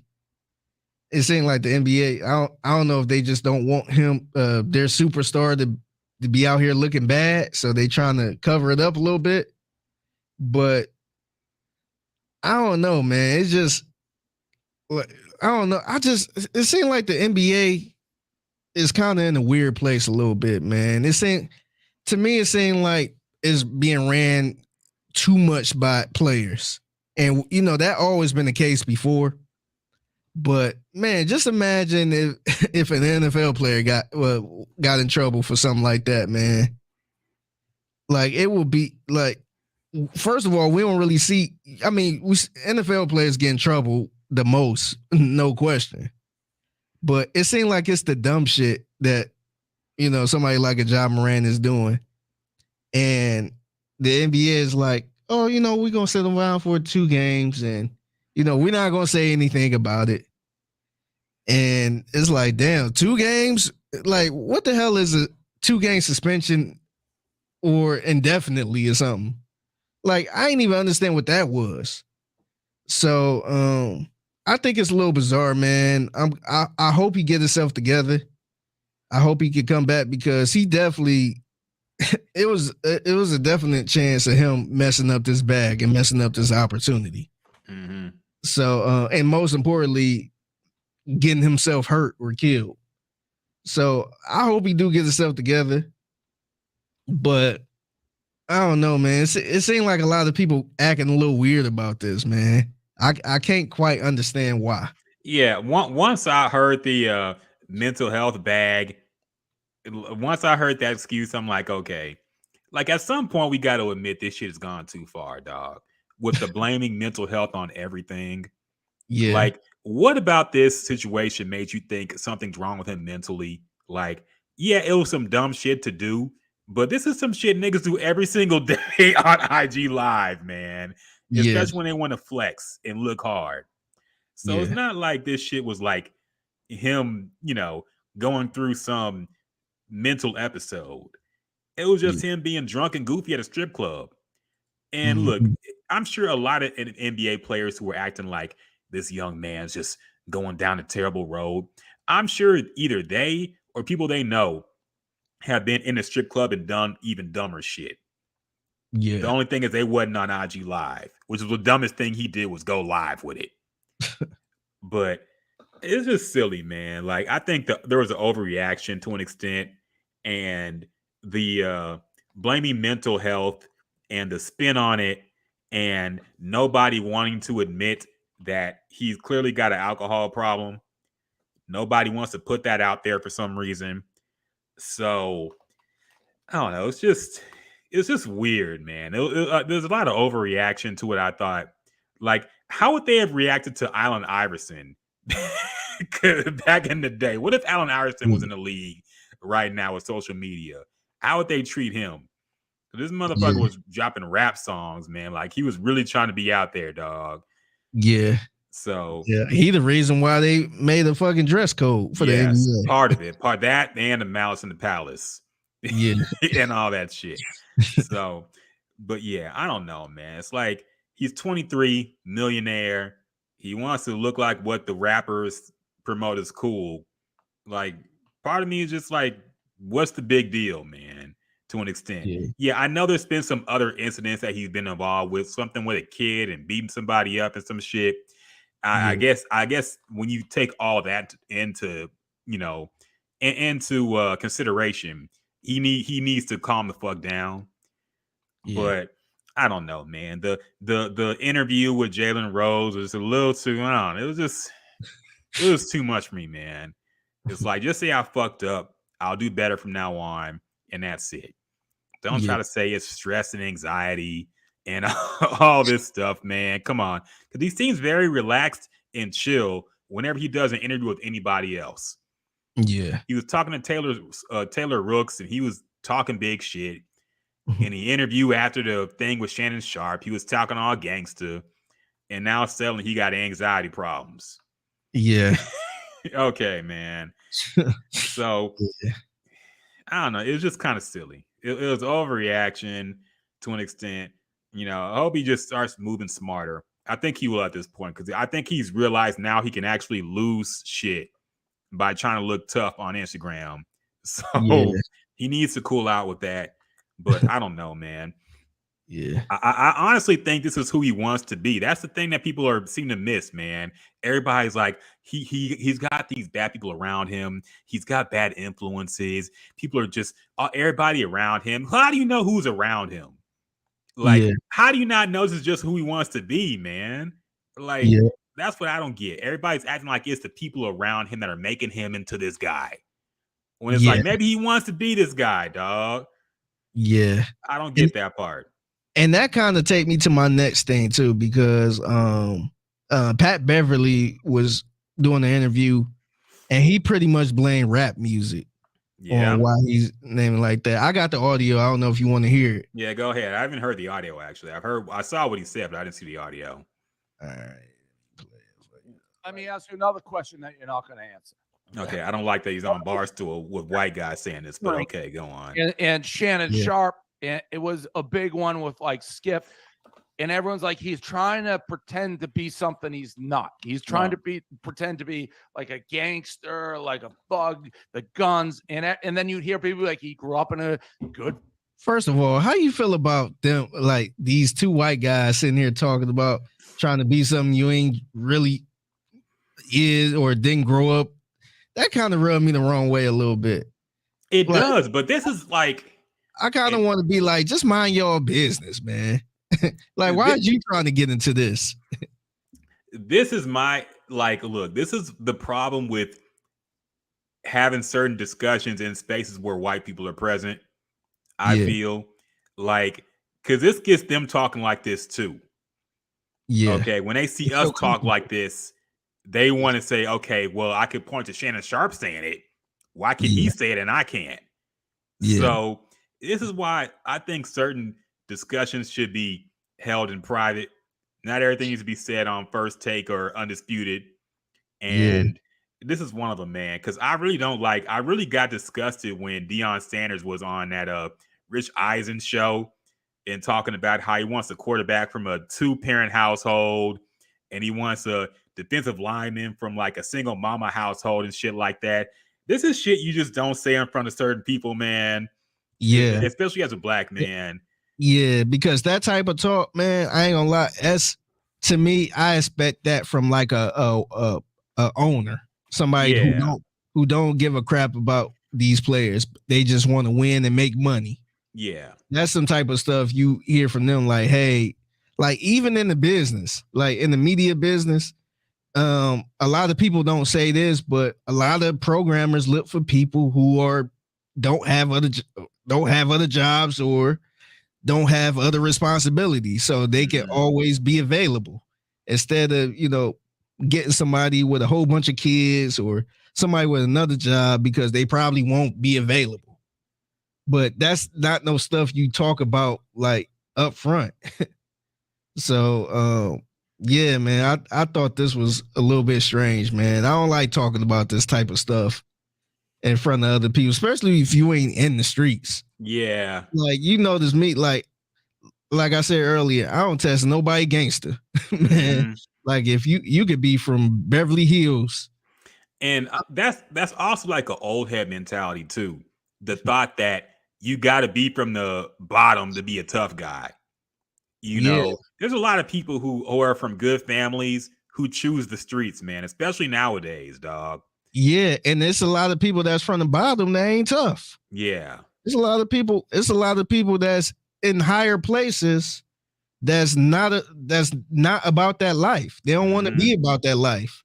They made it out so they don't be about that life.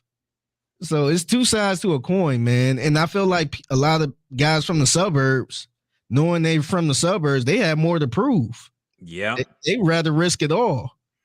And so my man Shank, shout out to my man Shank. He told me, like, man, like a dude that's a younger dude nowadays, they ain't scared to go to jail for murder, man. They risk it all.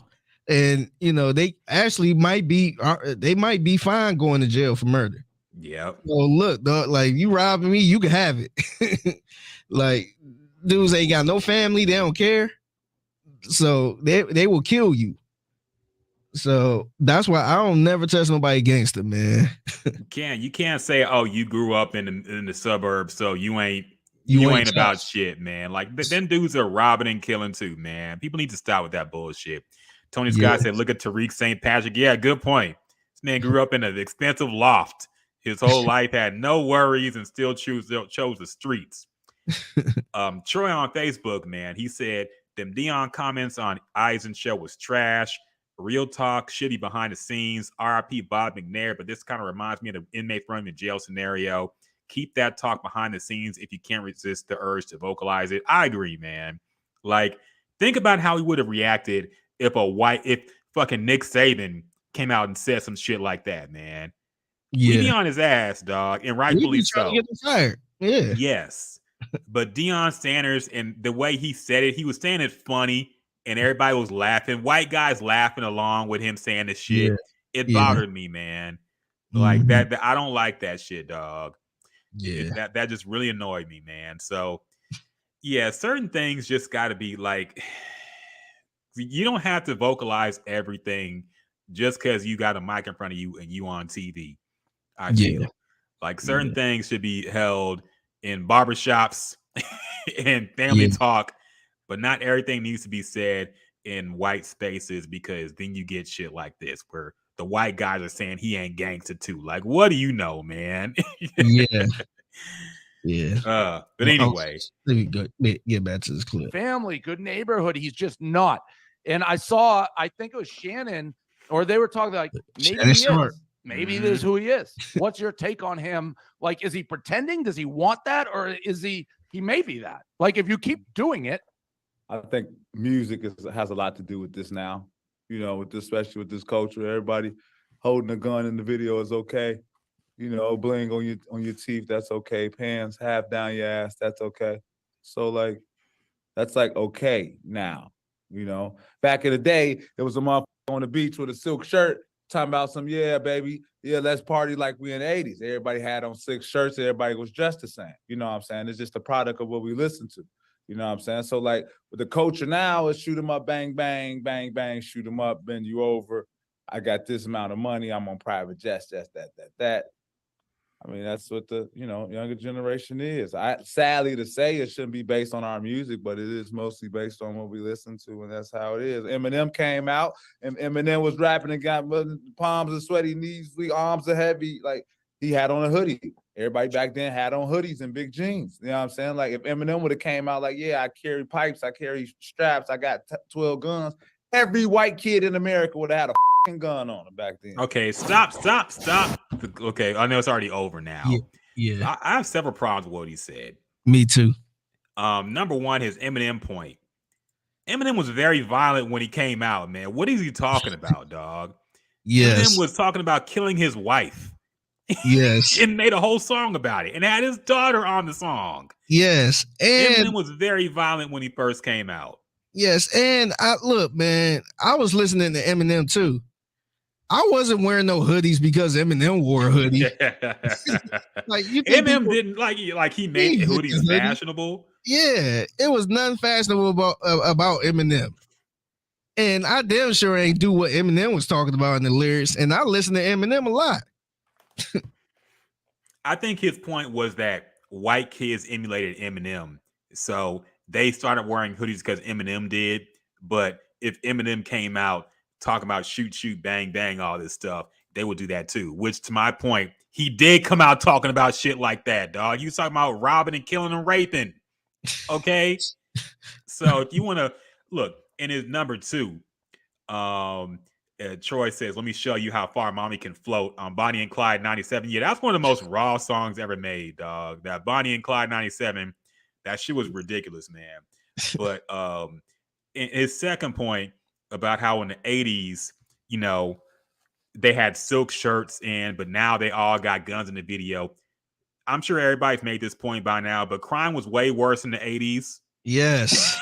For the millionth time, crime was way worse in the 80s than it is right now. Nobody was talking about smoking crack in songs or rapping about smoking. And everybody was smoking crack. And everybody was on crack, man. The crime was insane in the 80s.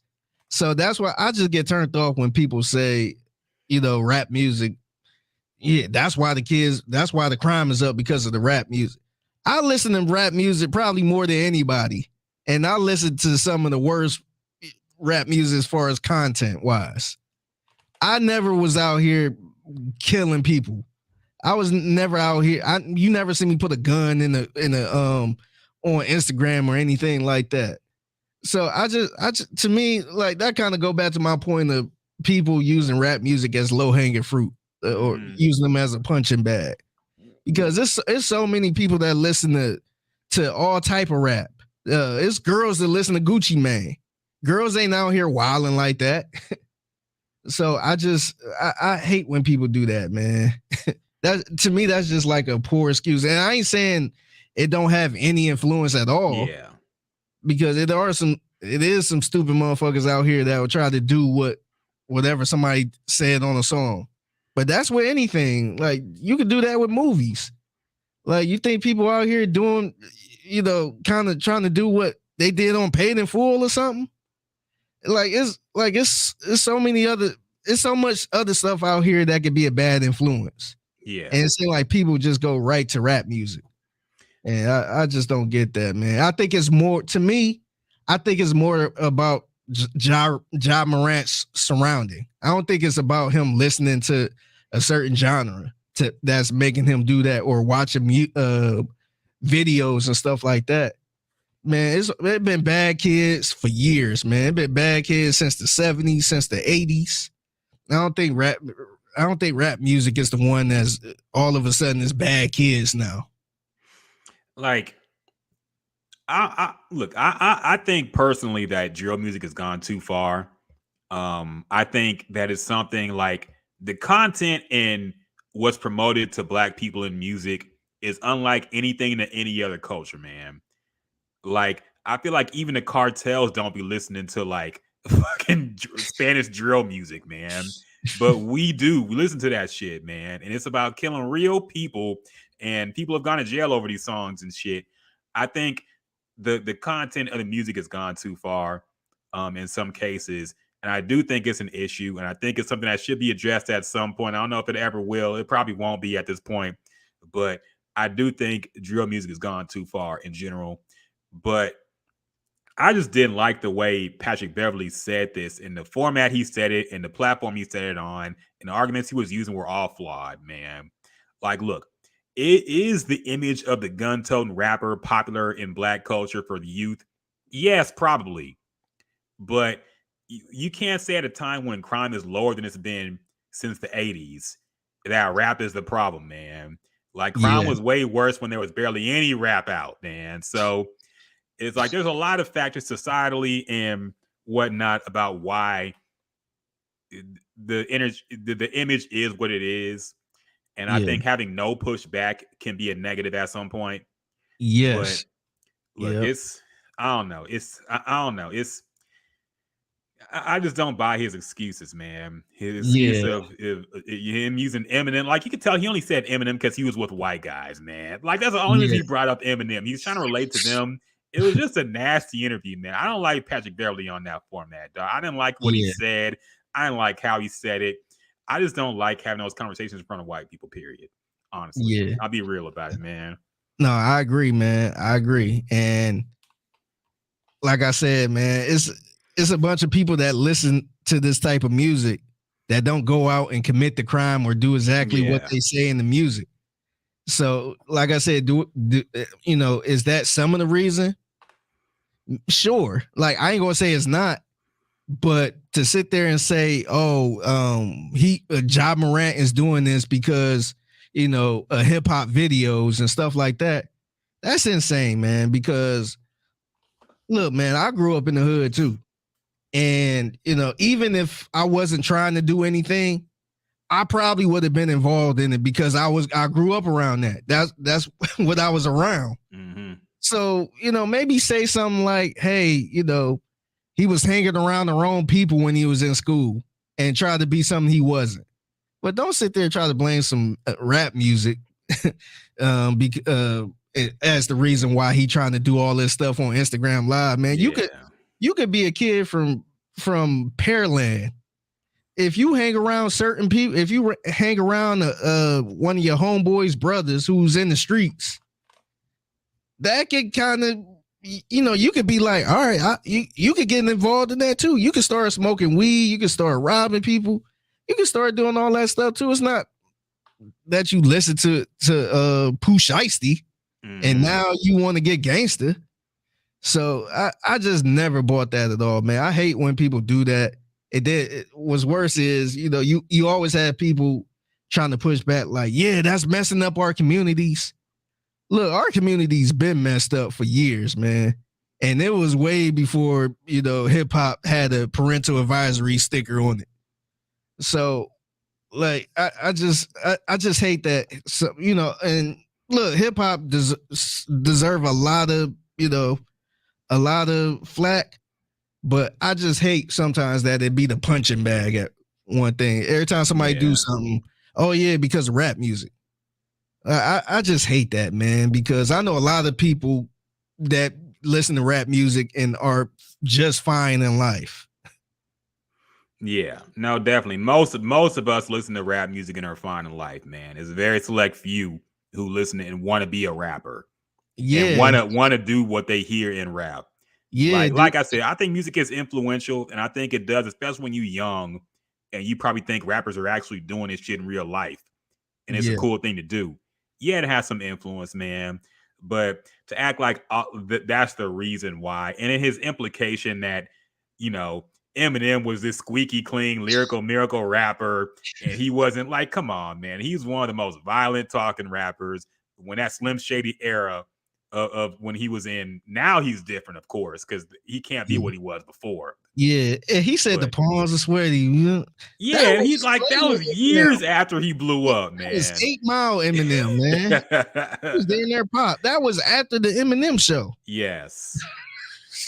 Nah, that was ridiculous, man. Like, how'd you miss Eminem's whole career? He came out on that murder, death, rape, kill, do drugs type shit. Same shit drill rappers are on now, man. Yes. So, yeah, that was ridiculous, but whatever. Yeah. That just annoyed me. Tony Scott made a good point. Who do the serial killers hang around? A good point. They watch documentaries on other serial killers and say, I want to do that. But we don't blame Netflix for putting out fucking Jeffrey Dahmer shit every month. Yeah. Or do people have that same energy for video games? And I know they did, for certain situations like that Buffalo shooting, the guy that recorded everything. That clearly that was Call of Duty influence. Yep. It was terrible, but like, don't nobody why Pat Beverly ain't say, oh yeah, playing Grand Theft Auto. That was the influence, because you could do a lot of stuff Grand Theft Auto too. I've noticed people haven't blamed video games in a long time, man. Because that used to be the number one go-to whenever there was like a school shooting or some shit going on. It used to be video games' fault. It was Mortal Kombat, Grand Theft Auto, all them shit. It was their fault. You know why they doing that now? They ain't been doing that in a minute. It's a whole industry now. Yeah. That's making a lot of money. The military fund Call of Duty, man. The Call of Duty is high-key military propaganda. The U.S. Army uses that shit to recruit people, okay? So now you can't say it's Call of Duty's fault. Yeah. So, they would never do that. And you got video game channels. You got all type of situations that's making millions and probably billions of dollars. Yep. Just by playing video games. It wasn't like back in the 90s where, you was wasting your time playing video games. Now people actually have a career and retire by the age of 23 just for playing video games on YouTube. Ain't nobody saying nothing about that now. Yep. Now I've noticed that, man. Like, even though video games have gotten way more violent and way more like there's cussing in games now, there's sex in games, there's hardcore violence in games, shooting, yeah. But nobody says nothing about it. But when Mortal Kombat, you saw a 2D nigga pull out another 2D nigga's heart, it was like the worst thing that ever happened. It looks so cartoony and not even real. Yeah. But now we got like people getting decapitated and killed and all types of shit. Nobody says video games no more, man. It's weird. Yeah. Yeah. Like we was going around, clawing somebody up in the air as a fatality or something. Wild shit, dog. I remember when Grand Theft Auto 3 came out, niggas thought that shit was going to shut down the game industry. Because, oh my God, you can get a prostitute and have sex with her in the car. And you can run her over and get your money back. Yeah. Niggas thought that was going to be the end of society, dog. I remember that shit clearly. I remember my mom almost didn't buy me the game because it was so controversial. And I was like, I need this. Okay. I made good grades in school. Give me this game. It's funny because my cousin Rodell, shout out to my cousin Rodell, he had Grand Theft Auto 2. And I don't know if you ever played Grand Theft Auto 2. Yeah, I played them both, 1 and 2. Yeah, Grand Theft Auto 2 was like it looked shitty. It was like an aerial view. So you really didn't know what was going on. But all I knew is you can steal people's cars and you'll hear cussing occasionally. I didn't even know nothing about the missions. But you could shoot people, you could hit cops and all that stuff. And I think we actually got in trouble because my mom walked in and it was like she walked in right when they was cussing somebody out or something like that. And we almost got in trouble for playing that. But when 3 came out, I remember that clearly too.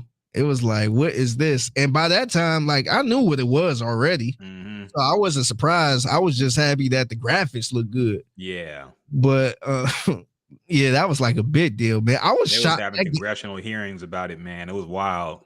I was shocked that game was even out like that, man. Back during that time. Yeah, it was extremely controversial, man. I think they had to even tone down some shit just because the heat was getting wild, man. But looking back, it's like, what were people upset about? Games are way worse now, man, and nobody cares. Yes, man. and Grand Theft Auto is probably one of the most successful games out there, man. Oh, of course. That was just free promotion for it, man. Yeah, that was like the forbidden game, Yeah, if you was 13 and got a copy of Grand Theft Auto, that meant you were the man. Yeah. A lot of kids weren't able to buy it, man. So that shit was wild. Tony Scott says, what was the influence for the African Holocaust and genocide? Yeah, good point. Were they bumping Jadena? Like, what were they bumping during this time, man? Yeah. What were the Europeans bumping when they enslaved people and all this shit, man? Like, what Yeah. happened? All the historical crime. What about World War II? About the Holocaust? Yeah. What were they bumping at that time, man? Who knows? Yeah. People act like it was no crime until hip hop came into play. Yeah. Yeah, man. Now it's all hip hop. Like Tony Scott said, Ice Cube, gangster rap made me do it. Yep. So anyway, that's what like Pat Beverly. I don't know. That just really annoyed me. Russell Westbrook was right about Pat Beverly. Okay, he tricked y'all. Yeah. See, I'm on Russell Westbrook's side now. Yeah, and see, if he was on like our platform or something like that, it would have been a pushback because I wouldn't have been like, oh yeah, you know, I would be like, nah, man, you looking at somebody who listened to everything, and I ain't do all of that shit. So it's like, nah, man, we probably would have been arguing back and forth. If he definitely wouldn't have brought up Eminem.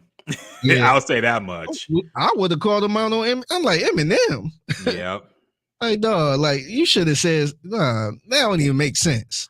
Yeah. Think about like the early 90s when all hip hop was positive. You had like fucking Tribe Called Quest. Tribe Called Quest. You had what's his name? The niggas from House Party. Kid and Play. Like all these groups. MC Hammer was the biggest rapper at one point. Will Smith. And crime was way worse than it is now, man. So yeah, I don't get it. The thing about it, man, people was listening to him still. Yep. They sold records and all that, but crime was still up. Yep. How do you explain that, Pat Beverly? What the hell Pablo Escobar was listening to? Tony Scott says, how many lashes do you give Pat Beverly? Let me get my Dr. Umar on. I give Sir Patrick Beverly 15 lashes for conduct unbecoming of a black man. I'll go easy on him, okay? But I don't like the platform he said it and what he said on it. Yeah, so. No, I agree. Other things that happened this week.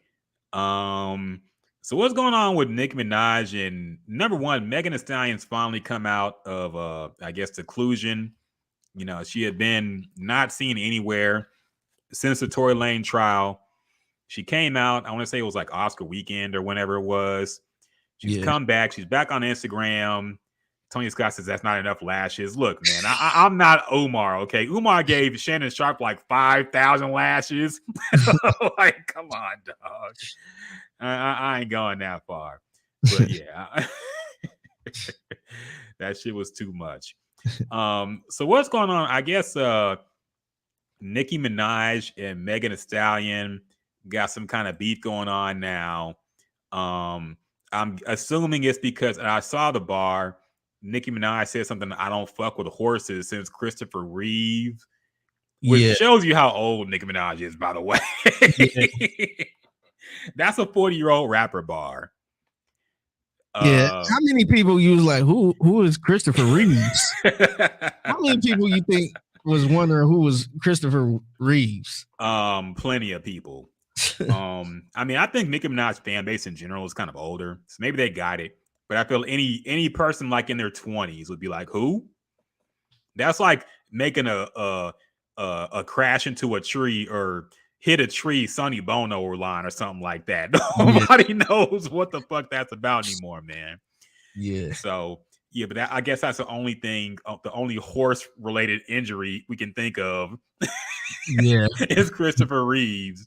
So yeah, I guess she made some kind of bar about not fucking with horses, and I guess that implies that Megan Thee Stallion and Nicki Minaj got some kind of beef going on. What's going on with this, Figgy? Can you brief me on this? Yeah, for some reason I felt like they've been having a beef for a little bit because let's be real, Nicki been throwing shots at a few female rappers. Mm-hmm. So I think I don't know how the Meg beef started, but I can tell that's why, and I'll tie it back to this in a minute, but I think that's why Joe Budden was acting the way he was acting towards Meg, because he clearly have a relationship with Nikki. And he even said as much as like, people that told me some things you did, some friends for over 15 years or something crazy like that. And everybody knew he was talking about Nicki Minaj. So I don't know what Meg did, or I don't know what happened, but she been throwing a few shots and sub tweets and all that stuff towards Meg. I really don't get why. I don't even know if Meg gonna even respond. I seen a tweet. I don't know if this was a real tweet. I'm trying to find it, but I seen a tweet that Meg tweeted that's kind of had like a little notepad, like she writing that down type thing. Mm-hmm. I think this was right after this song. And the name of that song is Red Ruby the Sleaze. Mm-hmm. So yeah, I think in the same song she might have threw a couple shots like actual like shooting at somebody, making them dance type shots, which kind of leads to the whole Tory Lanez, the dance bitch, before she got shot. Yeah. So yeah. He said something like that, 40 count, make him dance like a go-go. Yeah. Or some shit like that. And of course, yeah, it was alleged that Tory Lanez said dance bitch when he shot at Megan Thee Stallion. Yeah. So like I'm kind of like I wonder what Nicki doing at this point, man. Like, and I'm a Nicki fan. I'm rooting for her, but I don't understand what she's doing at this point, man. She got to be like 40 years old at this point. I don't know, man. Yeah, I mean, it seems like she's beef with every single rapper, every single female rapper at this point. Who is she still cool with? I feel like she had beef with City Girls at one point. She had beef with Lotto. She had beef with Megan Thee Stallion. She probably got beef with Coi Leray now. Who knows? Like, it seems like she just beef with every female rapper just to beef with them. And I don't get the strategy at this point. Like, people want to talk like men were only the ones picking at Megan Thee Stallion. So this clearly pokes a hole in it, because I think they've been silent now. Megan Thee Stallion, the only one still talking about this shit. People went at Drake when he had some bars on the 21 Savage album. So, yeah, man, I don't know. I mean, I don't know. What has Megan Thee Stallion done to Nicki to warrant this? Yeah, I don't like really get it. I don't think she did anything publicly, but like I said, maybe look, I don't know how Meg act behind the scenes. Clearly, I guess it's like a stuff going around saying how she an asshole behind the scenes and all this other stuff. I don't know. I can't speak to that. I don't know. But I think it's kind of weird just randomly throwing shots at this person. I mean, I understand that Meg was sitting there talking her shit, saying she the queen or something. Mm-hmm. But I felt like she never really did that. And Meg kind of stay out the way a little bit. So maybe something happened between them two. They did have that song, that Hot Girl Summer song. Yeah. I don't know if that have anything to do with it. I think people thought that Megan doing WAP with Cardi was a shot at Nicki, I guess. It seemed like that's kind of where it started. Mm-hmm. Because she did the song with Nicki first, and then she eventually did the song with with Cardi, and that's when it seemed like it kind of heated up a little bit, because this might have been around the time Cardi and Nicki was still going at it. But yeah, I don't know, man. It's super strange. I don't get it either. This is unbecoming behavior from a top 10 rapper of all time, according to Billboard and Vibe magazine. Okay. Yeah. I don't see Nas and Jay-Z doing things like this. So why is the 10th best rapper ever acting out like this? I don't know. Tony Scott said, bro, this is a light jab. When we get so soft, look, man, this is 2023. Everything is the worst thing ever, okay? Everything is the worst thing ever. Yeah. Anything said that's negative is the worst thing that's ever happened since the Holocaust. Okay. Yeah. That's how we act now. You know how soft we got, man. When people, I realized how soft we got when people started talking about Pusha T, how he went too far. Yes. In the song. It was rap beef, man. I'm like, what? He went too far.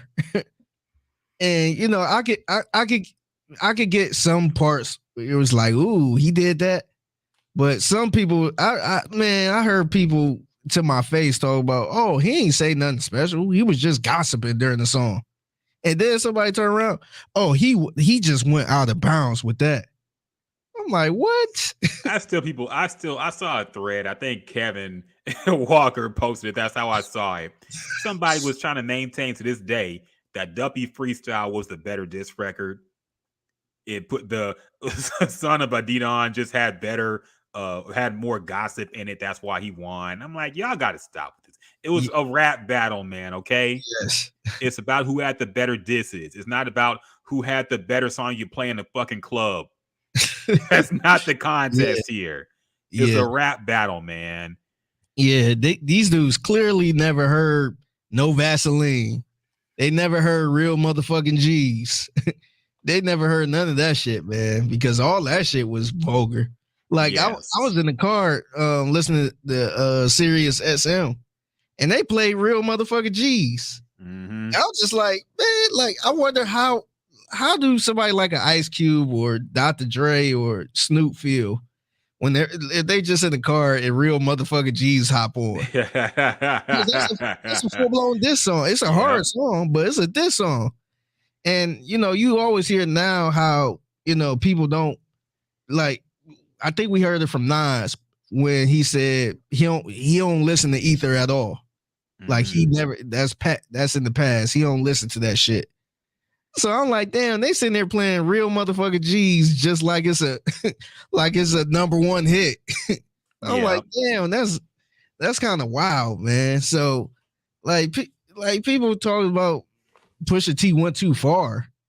I'm like, man, y'all are tripping, man. But yeah, Tony, to answer your question, man, we got soft, man. So this how soft we got.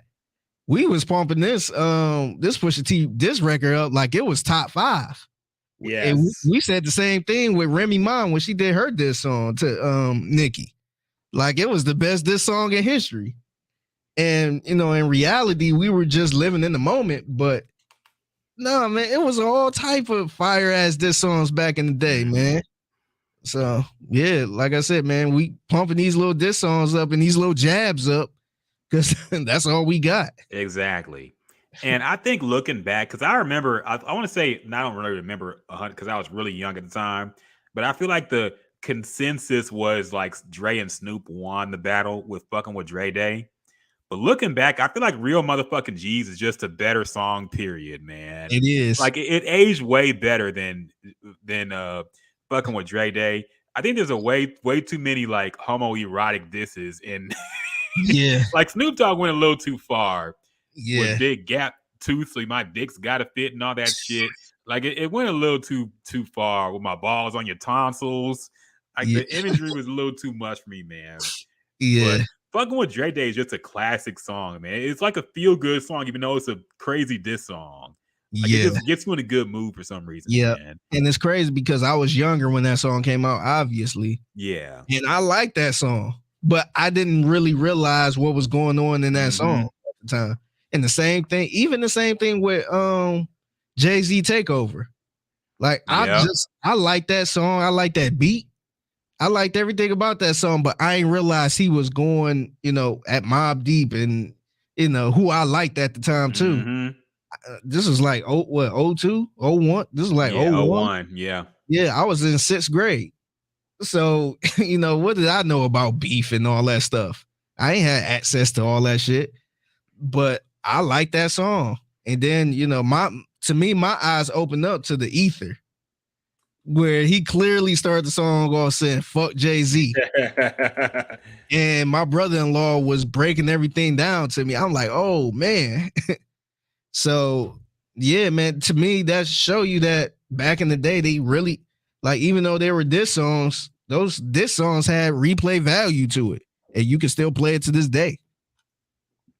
Yeah, no, definitely, man. Would Hit 'Em Up will Hit 'Em Up be banned today?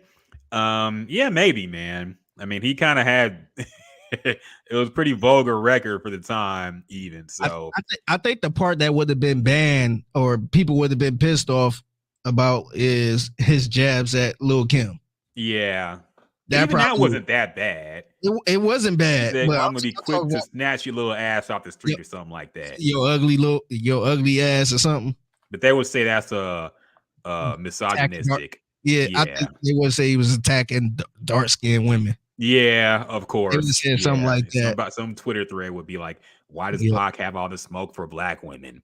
Yeah, it's like okay. So yeah, man. So it would have been something like that. But yeah, this song really ain't what they used to be, especially with big name rappers. Nobody really wants to diss anybody anymore. So yeah, we're just left with scraps, man. We're left with little light jabs like this. Yeah, it's only a few people that, recently that kind of run that old feeling back. Remy Ma did it when she dissed Nicki, kind of had her on the ropes. I feel like Nicki ain't been the same since that this song, because she tried to go the Drake route and try to make a top a number one song. This song, and it didn't work out. It didn't really work out, and and she pretty much Remy Ma came out with a sheether. And of course, Nicki Minaj fans like, oh, she used somebody else's beat, or Pat Poose wrote her shit. It was using everything. So Side note about Nicki Minaj, I think it's hilarious how she just still pushing this whole, hey, I write all of my stuff. Mm-hmm. Like, girl, that's what you're supposed to do. But I mean. Like, why is it's a lot of rappers out here that actually write their stuff. Not a lot of women rappers. Yeah, let's be real, man. Most of them are not writing shit. I get that, but I just feel like that's something. Like, what's the point of bragging about that at this point? Like, to me, it's like an old argument. Mm-hmm. Like. Let's be real, man. Who cares at this point? And it's crazy that I'm saying this because I was always big on people writing their stuff. But let's be real, man. Who cares about this? Like, is that going to get you the brownie points that you write your stuff? Well, look, Nicki Minaj is no longer the artist she was. She's not going to be the top selling female. She's not going to get the most press. She's not going to get the most attention because she's kind of aging out the game, man. So that's her claim to fame, basically. There might be a hotter rapper, there might be somebody who sells more first week, but her claim is, well, I write all my stuff. I'm not like them getting a bunch of people to write for them and they just do the song off a reference track, which I get it. But to your point, I don't think anybody cares anymore. Yeah, that's a very old head argument to make at this point. I write my own rhymes. Nobody cares. Yeah, and I salute to her for writing her own stuff. Mm-hmm. But those people that's not writing their own shit, that got all these reference tracks, they laughing to the bank at this point. They got the number one song. You don't at this point, and it is what it is. So, it's not like her saying all of this is going to make her have a number one song or it's going to destroy the other people that's not writing their music. So it's like, all right, man, like that's like us keep saying, yep, we got it. We got the independent podcast. Yep. All of our we do everything ourselves. This is an independent podcast, not company ran at all. It's like, all right, that's cool. But where is that getting us right now? Like, is that some brownie points? Hey, I still know. I know I talked about shit about Barstool, but they want to come through with the bag. Look, man, we'll have a discussion, okay? Hey, Barstool will come through, man. We can talk. Look, man, I'm proud of what we doing with this podcast, but I'm not mad at somebody. I'm not mad at Willie and Gilly the Kid and Wallow for getting that bag and going to Barstool. I'm not sitting here and say, oh yeah, I ain't like nobody else. I do everything myself. Mm-hmm. Look, man, to me, ain't no point in me sitting there bragging about that. And I feel like that's what Nicki Nicki doing right now. I agree. I mean, it's fine to be proud of it, but nobody in this generation cares anymore. That's just it, man. Nobody cares. And people just want some shit that bumps on TikTok, some shit that sound good. They don't care who wrote it anymore. It's more about your image. It's been like that for a while now. This is what it is. So just be happy that you're the number 10 rapper of all time, apparently. Yeah. Above Scarface and fucking Kanye and all these people. So be happy about that. Yeah. I saw you put Hurricane Chris was found not guilty of murder. I forgot he was even accused of murder. Yeah, he was on trial and stuff. I thought he was done. I thought he was done because I think we talked about this when he got arrested for murder. And apparently he was found not guilty. I'm always interested in that because it gotta take a lot for you to be found not guilty of murder, man. Because murder, that's kind of like it's kind of a cut and dry thing, and I feel like they got something if they feel like you did it. So I don't know what he did or not, but salute to him, man. If he didn't do it, salute to him. But good for him. Yeah, I don't care enough to look up the case details. Sorry, man. You're Hurricane Chris, okay? So I see. I put this on. I thought he was done. I thought that was it, but not guilty. So we might see a little bit more of him. I mean, I guess. Unfortunately, he'll start a podcast soon, I'm sure. Yeah. What else? RIP to Lance Reddick, man. We didn't say this on the podcast yet. RIP to Lance Reddick. We found out today, the day we recorded this, that he passed away at the age of 60. He was a great actor, man. I was really shocked when I heard this. Even 60, people might say that's up there. He was in good shape, and he was. It was shocking, man. He was active. He was in a bunch of stuff. He was in John Wick 4 that's coming out right now, and of course, the legendary role in The Wire as a police chief, and a lot of stuff in between. Man, he was just a great actor. He's the kind of actor who can he's like Samuel L. Jackson in a way where even if a thing he's in is bad, he'll be good in it. Yeah. Like he was in that Resident Evil show, which was by all intents and purposes a shitty show, but he was good in it. Lance Reddick gonna be good in whatever he's in. Yeah. So you can always say at least he's gonna be a good part in this show, wherever I'm watching a movie or whatever, even if it sucks. It got Sam Jackson in it, it's gonna be good. It got Lance Reddick in it, he's gonna be good. Yeah. He was one of those types of actors, man. So it's really unfortunate, man. Really sad news to see today. So RIP to Lance Reddick, man. One of the great black actors that was active, and very unfortunate, man. So that sucked. Yeah, he played in a lot of stuff, man. Yeah. Like not a lot of voice acting too. Yeah. A lot of that, a lot of films, a lot of TV shows. So yeah, man. Rest in peace. Yeah, definitely. I did not know he was 60, man. He was in good shape, man. He did not even look like, I would have guessed he was probably in his mid 50s at the oldest. Yeah. So, yeah, very sad, man. But RIP. Originally from Baltimore too. That's shit. Right in. That's probably how he got casted. Yeah. That was dope. Yeah.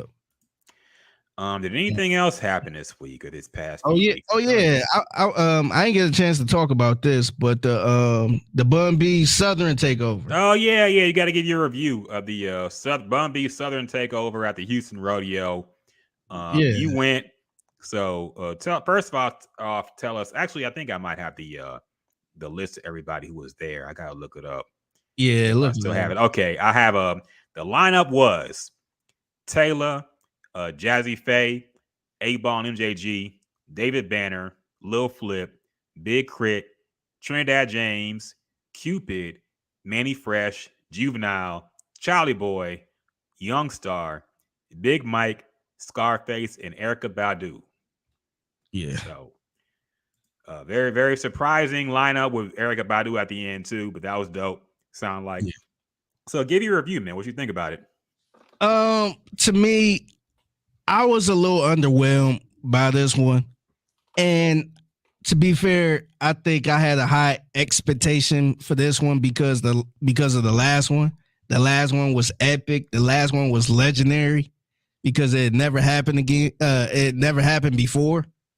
But this one, man, it seemed like I think I was kind of expecting more people, not more people, but the quality of people to be there instead of what it was this time. Because I think the highlight of the night was we already knew Manny Fresh and Juvenile was going to be there. Mm-hmm. And then close to the time, 8 Ball MJG was going to be there, which is, that's cool. But the Jazzy Faye one, I forgot first of all, I forgot he was even from Memphis. I don't know why I thought he was from Atlanta, but he wasn't there. He wasn't there as Jazzy Faye. He was there with the Show Enough, to perform that Show Enough song. Yeah. So I get that, but I felt like to me overall, I felt like a lot of the music that was being performed was songs that a lot of people probably didn't really know as much.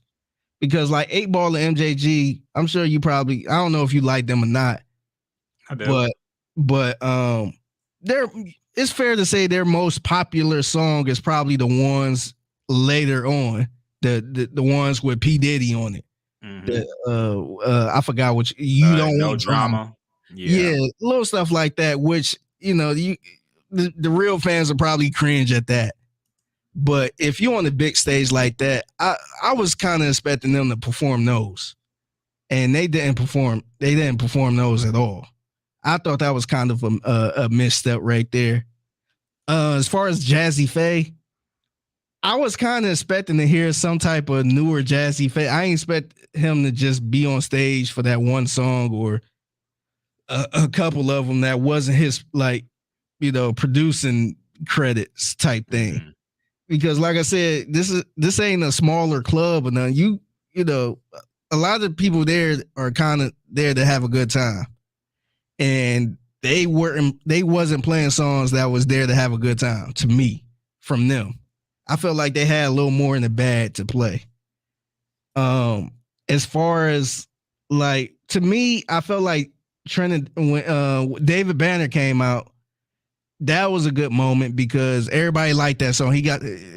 I feel like that ain't his only song, but everybody know that song. And then Lil Flip came out at the end. That was cool. Mm-hmm. As far as Juvenile and Manny Fresh, I'm not sure. I was talking to a couple people about this. I'm not sure how it was as far as paying these guys, but I felt like it should have been a couple more songs from Cash Money to me. I want to say they did probably, I think they did 3 songs, which is a lot during that time. But I felt like they gave a little too much time to other people. Like the Cupid guy, he performed 2 songs, man. Like, what other song do you know from him outside of the obvious? I just think, man, you could have had him do that one song and keep it moving, man. If you could have subtract that song, the one song that a lot of people didn't really know. A lot of people here knew about it. I didn't know about it. If you would have took that song off and had him just do the Cupid Shuffle, why couldn't you just give one of those other songs to Manny Fresh or Juvenile? So that was kind of my thing, but maybe it was a money thing. Maybe they were only allowed to perform 2 or 3 songs. So maybe that was it. But that part was a little disappointing to me. To me, I think the part that I liked last year that this year I was just kind of like, y'all kind of spent a little too much time on this. To me, bringing the Slabs out as one of the acts was kind of, that was a little bothersome to me. It's one thing to bring them out while people performing and all that stuff, but they actually made an announcement like the Slabs, or I forgot the name of what they called themselves, but that was like one of the acts. That took like probably 5 to 7 minutes to be honest. Oh my god! Maybe I'm assuming there was like a paid sponsorship or some shit. At least I would hope so. It probably was, but that part I'm just like, man, what's going on here? Charlie Boy came out y'all all know I'm not really familiar with Charlie Boy. Mm-hmm. So said, who's this fat Al sounding motherfucker out here? Look, man, look, I appreciated that. And I think that was a moment for people in Texas. Mm-hmm. So I'm not gonna push back on that. Erykah Badu, I ain't have a problem with Erykah Badu on there. Maybe they could have put her in maybe towards the middle and not be the last act of the show. I think that would have been a little better. But it was always weird because you heard the lineup, you heard the Trinidad James, you heard, David Banner, you got Juvenile, Bat That Ass, all that stuff. And then you go to Erykah Badu, who's a neo soul type of singer. To me, that don't even fit right, man. It was already tough having her in anyway. Mm-hmm. But to close the show out, I think that was a little rough. And maybe it was a good thing. Maybe it was the turn the lights on in the club, it's time to go music. Maybe that was it. And then at the very end, they performed the song, the UGK and Outkast song. But honestly, man, I didn't really. I thought it was still a cool moment, but I think we need to realize, man, this Bun B. I don't think he have a lot to work with, and this is a super, super, super big stage. And I don't know if he gonna do it again, man. I don't know if they gonna come to him again. Maybe money talk. I don't know what the numbers was, the people that got tickets and attended. So maybe if it was good, maybe they'd try to do it again. But if I'm Bun B, I would probably chill out for a couple years to try to kind of, get myself up again and then maybe try something different. Because the first one was really, really, really legendary. And, it was just good with it being in H-Town. You got H-Town artists up there like Slim Thug, Paul Wall, to people like ESG, to people like Lil Kiki up there. I think that was a special moment. Mm-hmm. But this one is like, man, like who is out here trying to listen to Cupid Shuffle actually perform live? So, Trinidad James, I like Trinidad James. I like that song, but that's all he got. So, I was kind of expecting Bun B to, what I did was I was kind of looking at all the songs Bun B, got with other artists. So I was thinking like, damn, maybe he could get a Jeezy, to make an appearance and they could perform Push It. And, I was thinking a little stuff like that, maybe Webby and Bootsy. But it wasn't even like that, man. It was a little disappointing to me. But I had to remember it is Bun B. It wasn't like it was a top-notch star that was, with all of these relationships that could just bring anybody to the city. So salute to Bun B, man. It was still a good moment, but I think it kind of ran its course a little bit, man. Yeah, it seems like it. I mean, to keep a few things in mind, number one, I don't think these artists get paid for this. So it's generally on like goodwill of whoever wants to come through. I think what it sounds like is like the fact that he didn't announce who was there and just said it's going to be like a Southern takeover. Everybody's imagination just naturally goes wild. And you start thinking of a Gucci Mane or Jeezy or people like that. But I think the issue is that I'm sure he would have liked to announce who was going to be there. But then you got things where people supposed to be there and then don't come up. I know that's what happened last time. People were supposed to be there and they didn't show up. So you don't want to make announcements that are premature. Maybe somebody says they'll come through and then they don't. And then what do you do?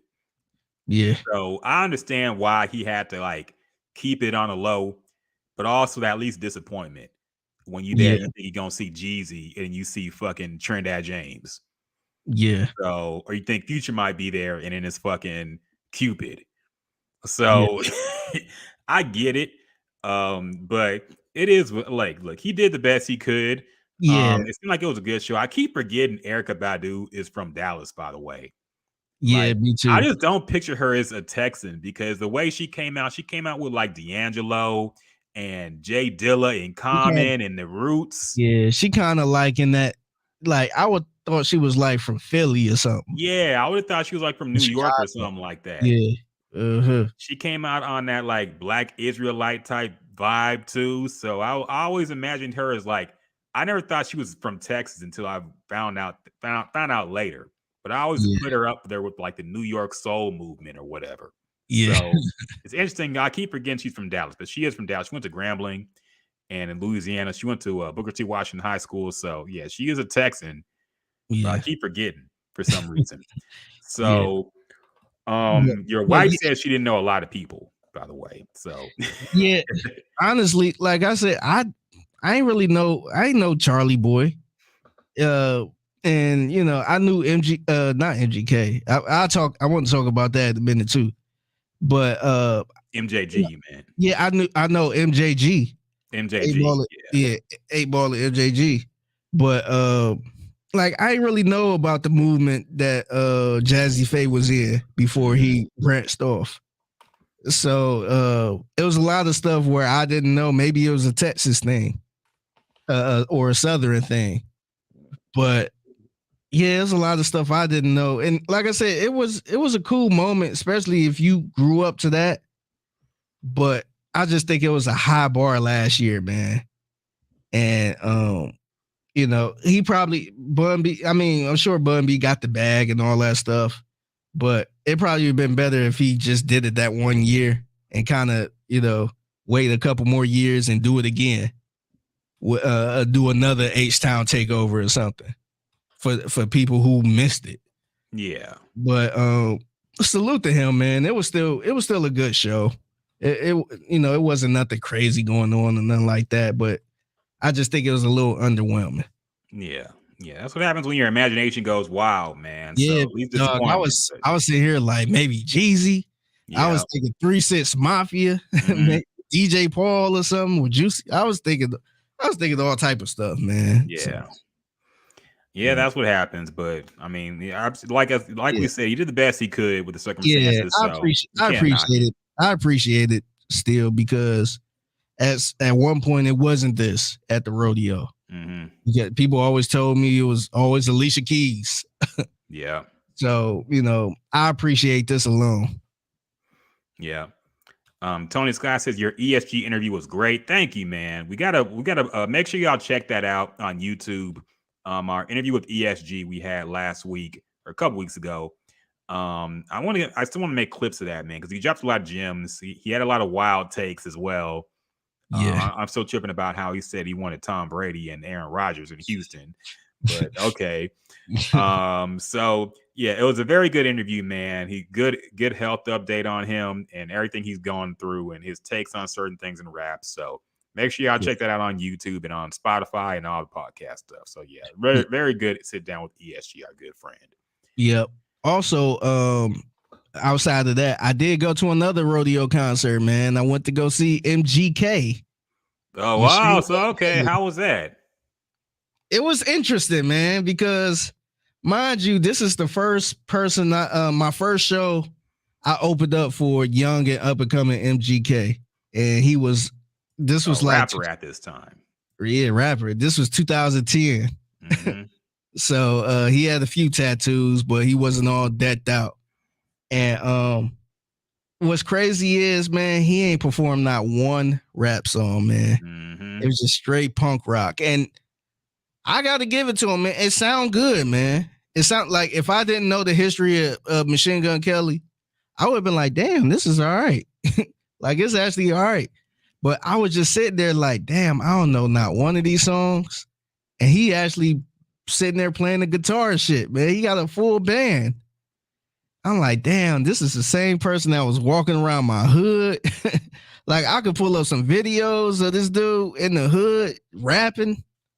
And now this dude is out here performing punk rock songs, man.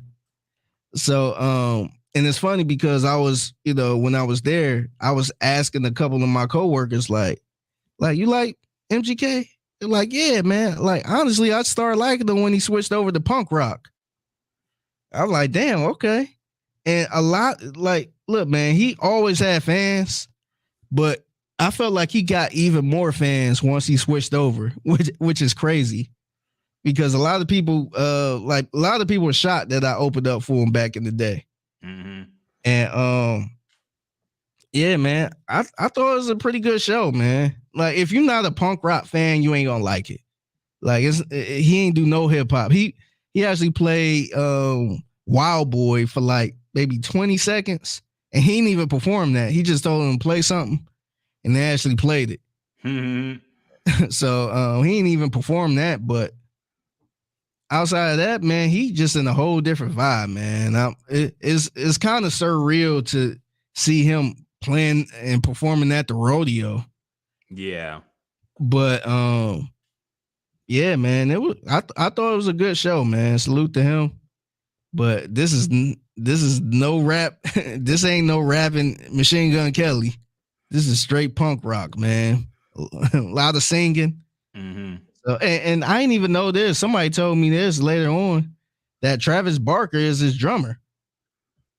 Oh wow! I'm like, damn, that's a lot. I think he's been his drummer for like a year or two. Remember when Travis Barker was on everybody's songs, man? Yes. He was like remixing every rap song ever. Yes. Travis Barker drum version. Yeah. So and Travis Barker sounded good on the drums too. So yeah, man, Machine Gun Kelly is in a whole different vibe, man. Yeah, it kind of reminds me because I was watching Playboy Cardi's Rolling Loud performance from this year. And it was just, as somebody who's followed Playboy Cardi since he was fucking with like Father and all those other dudes on awful music, like Maxo Cream and all them, to see where he is now, like he had a straight up rock show, man. Yeah. Like he played rap songs, but they were like rock remixes of rap songs, man. He had guitar, and the show was like simultaneously trash and amazing at the same time. Yeah, I know exactly what you mean. Yeah, because the pyro is crazy. There was a lot of pyrotechnics. The guitar sounded great. The band sounded great. How they remixed his song sounded. The transitions were good, but he didn't rap like a single word of anything. Yeah, he just sat up there and just screamed a lot. Yeah, that's all he did. But the audience was just super into it, man. Yeah, to see how big he's gotten since he switched, like. I was somebody who came out and said a whole lot of Red is trash when it came out, but I've come around to the album. But there are people who didn't even start fucking with him until he dropped that album. Yeah. You know, it opened up a whole new audience for him. And now seeing where this dude was like doing clubs that opening for people, doing clubs that were barely full. Nobody knew his shit. To headlining Rolling Loud and the entire audience is into it. Vibing, singing every word of his songs. Yeah, it was crazy to see, man. It is, and like, and to go back to Machine Gun Kelly, I remember actually seeing this dude walk around the flats in Cleveland, like at a club, actually by himself, passing out flyers. He was out there passing out flyers by himself, and I knew who he was because I came across him on MySpace at the time. And, you know, I knew who he was. We kind of talked to him. We actually went down there to see him because we kind of fucked with him a little bit. And my homeboy that was with me was like, he was fucking with him. So I'm like, all right, we go down there. He's supposed to be at the, I think it was the Metropolis. I'm like, oh, he's going to be at the Metropolis. So we went down there. And I'd never forget this. It was a girl. He passed the flyer to a girl, and the girl actually threw the flyer down his face like, oh, like, no, I want this shit. And we thinking like, damn, like that bitch, she a fucking asshole. Like, what type of shit is that? Like, usually when you get a flyer, you already appreciate it, and then you might drop it by mistake or something. But she actually like threw it like on the ground in his face, like, man, don't nobody want that shit. And when he went in the club, you know, when he's on the stage, you know, he was kind of hosting something. And then he was like, and to the girl that threw that flyer down in my face, tell her she can suck my dick. And the crowd just started going crazy, like, oh, this white boy, oh my God, this white boy dogging somebody. Oh shit. And I'll never forget that. I'm like, this girl really threw this shit on the ground. I don't even know if she about that remembered now. Like, damn. Yeah, she probably don't even realize she did that. Yeah. But I'm like, man, now this dude, well, he ain't dating old girl again. What's her name? Megan or Megan Fox. Megan Fox. Mm-hmm. Yeah. Now he over here, messing around with Megan Fox. So I'm like, damn, that's crazy. Now, she gonna run into him like Michael B. Jordan's old classmate did. Didn't you call me corny? L'Oreal. Yeah. How did you feel about that? I was like, I don't know. Did you think it was corny on Michael B. Jordan's part? Or was it kind of cool to clap back, I guess? I mean, I feel like he should have been bigger than that, honestly. Like the way he just directed a fucking major motion picture, man. Yeah. Like he's in a way where he should be. Look, like I feel like I relate with Michael B. Jordan because I was a nerd too, dog. I'm still a nerd, but I was a nerd in high school too. So I understand what it feels like to not be like the cool black person. And look, man, it sucks at the time, but you gotta take that on the chin, man. Especially when you're as successful as he is. You just got to move on with your life, man. Look where he is and look where she is, okay? Yeah. Like that's your win right there. Look what this corny, nerdy black guy did.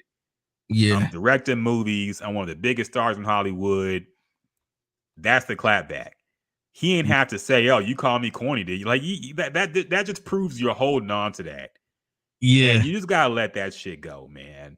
Yeah. Like if I saw somebody who had some funny shit to say to me in high school, I'd just dap them up like normal and like, hey, how you been? Whatever, move on. Like I don't hold on to that shit, man. I'm fucking 35 years old now, dog.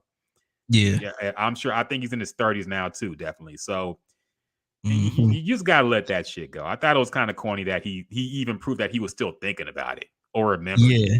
And the shit was like in middle school, like early high school, I think. Mm-hmm. And come to find out, I mean, I don't know what they were seasoning about, but I know one of the things they mentioned was they seasonal because his name was Michael Jordan. And, that's kind of understandable because this was in the 90s. Yeah. And your name is Michael Jordan.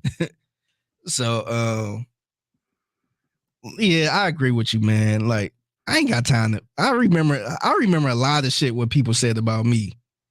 And, whenever I see them, hey, what's going on? I just kind of keep it cool. I keep it short. I ain't about to be like, oh, remember what you said about me in science? Yeah. Like, I don't care. To me, I get more satisfied when they be all over me after they was talking shit about me before. Mm-hmm. So like, you dick riding now. See, the energy different now, huh? That's my satisfaction. The radio now is different, huh? Yeah. No, that happened to me one time. Well, it wasn't recent. Like I wasn't even in radio at the time, but it was somebody I saw that I tried to talk to back in 7th grade, I think it was 7th or 8th grade. And she like kind of shitted on me a little bit. I'm like, okay. And now this girl got like 3 kids. She kind of look awful. I'm like, man, I wouldn't even talk to her now. And I said, I'm like, hey, what's going on? Because I'm like, I ain't see you in a minute type thing. And she was kind of trying to get with me a little bit, and I just kind of left. I just left it alone. I'm like, nah, I'm cool. I'm good. Yeah. But Tony Scott says, is that why Lori Harvey left him?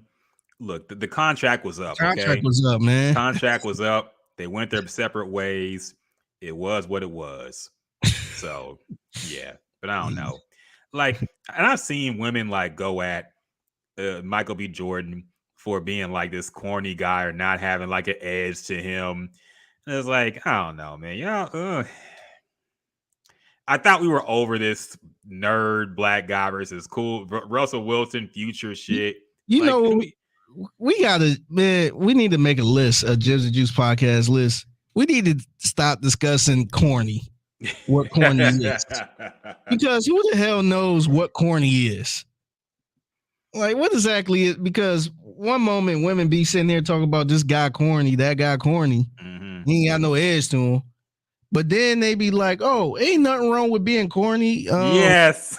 Russell Ain't nothing Wilson, wrong being a square. He love his wife. So what's Mhm. wrong? I want corny. No, you don't. Like, don't sit there and lie. And like, stop trying to make corny like it's cool. It's the word cool.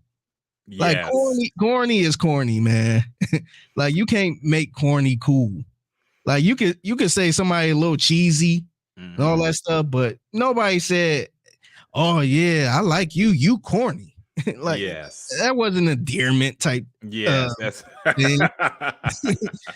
Like, don't sit here and try to make corny is cool. Just say the person not corny. just say he ain't corny to me. You ain't got to sit there and talk about I like corny. Like, no, you don't. Yeah. You don't Corny want to is talk to corny is nobody a corny. diss. Exactly. And corny is like dad joke type shit, man. When I think of corny, I don't think of a nigga who got a 9 to 5. Like that's everybody, man. When I think of corny, I think of that one dude who always has some terrible joke he got to get off his chest to you. Yeah, that think he's funny and he's really not. And just always has some goofy shit to say. That's corny to me. Corny is not I go to work and pay my bills on time. Yes. But now that's the same thing with square. You know, like square and corny are like these slurs now to describe regular niggas. It's like, okay, y'all got to get off of social media and realize that nobody's living these rap star lifestyles in real life, man. Okay, this myth of a gangbanger who also is a billionaire and can do all this shit, and you can live the lifestyle you want if you get with him. It's just not gonna happen, man. You're gonna end up with a regular ass nigga, and niggas gonna end up with a regular ass girl, and that's just gonna be our life, okay? Yeah. Stop looking at social media and thinking your life's gonna end up like what you see from your celebrity people. It's not gonna happen. Yeah. And I always think it's funny when women say stuff like, "Oh, y'all just calling Russell Wilson corny because he love his woman." Like, no, that's not the reason, man. Yes. Honestly, to me, I felt like he got a little edge since he got with Sierra. Like, no, like the stuff he be saying, you know, at times trying to be cool is corny. Yep. Like that's the stuff I'm talking about. I don't Bronco care. Nation, let's ride. Every press conference, fucking throw 5 interceptions in the game. Let's ride. Yeah, you can call me Mr. Unlimited. Yeah. Like that's some corny stuff, man. Like, look, man, I like a dude that's in a relationship that love his wife. I like that type of stuff, man. I like black love. I like Tiana Taylor and Iman Shepherd. I don't think they're corny. So it's a lot. Look, man. Look, we just gotta call it how it is, man. Like we're not sitting there calling somebody corny because they love their girl. Or they're married. Like that's ridiculous. No, Russell Wilson. And for a while, I thought I was one of those who thought people were being way too hard on Russell Wilson because to me, the shit he was saying was like typical PC NFL quarterback stuff. But he did start getting weird, man. So he really started getting weird after a while. What was the turning point for you? The way he reacted during the Broncos era. the fucking Subway commercial. Some of his posts on social media were just getting weird too. I can't think of one thing in particular, but just after a while, I'm like, okay, something's like wrong with this dude for real. Like he's not normal, man. Like it's not even him being a straight edge guy. It's just something the way he talks is just strange, man. And the way he tries to make these catchphrases happen, Bronco Nation, let's ride after every single, like, why are you saying this goofy shit, man? Yeah. Like your team is like 3-13 and y'all look awful. I don't know. He's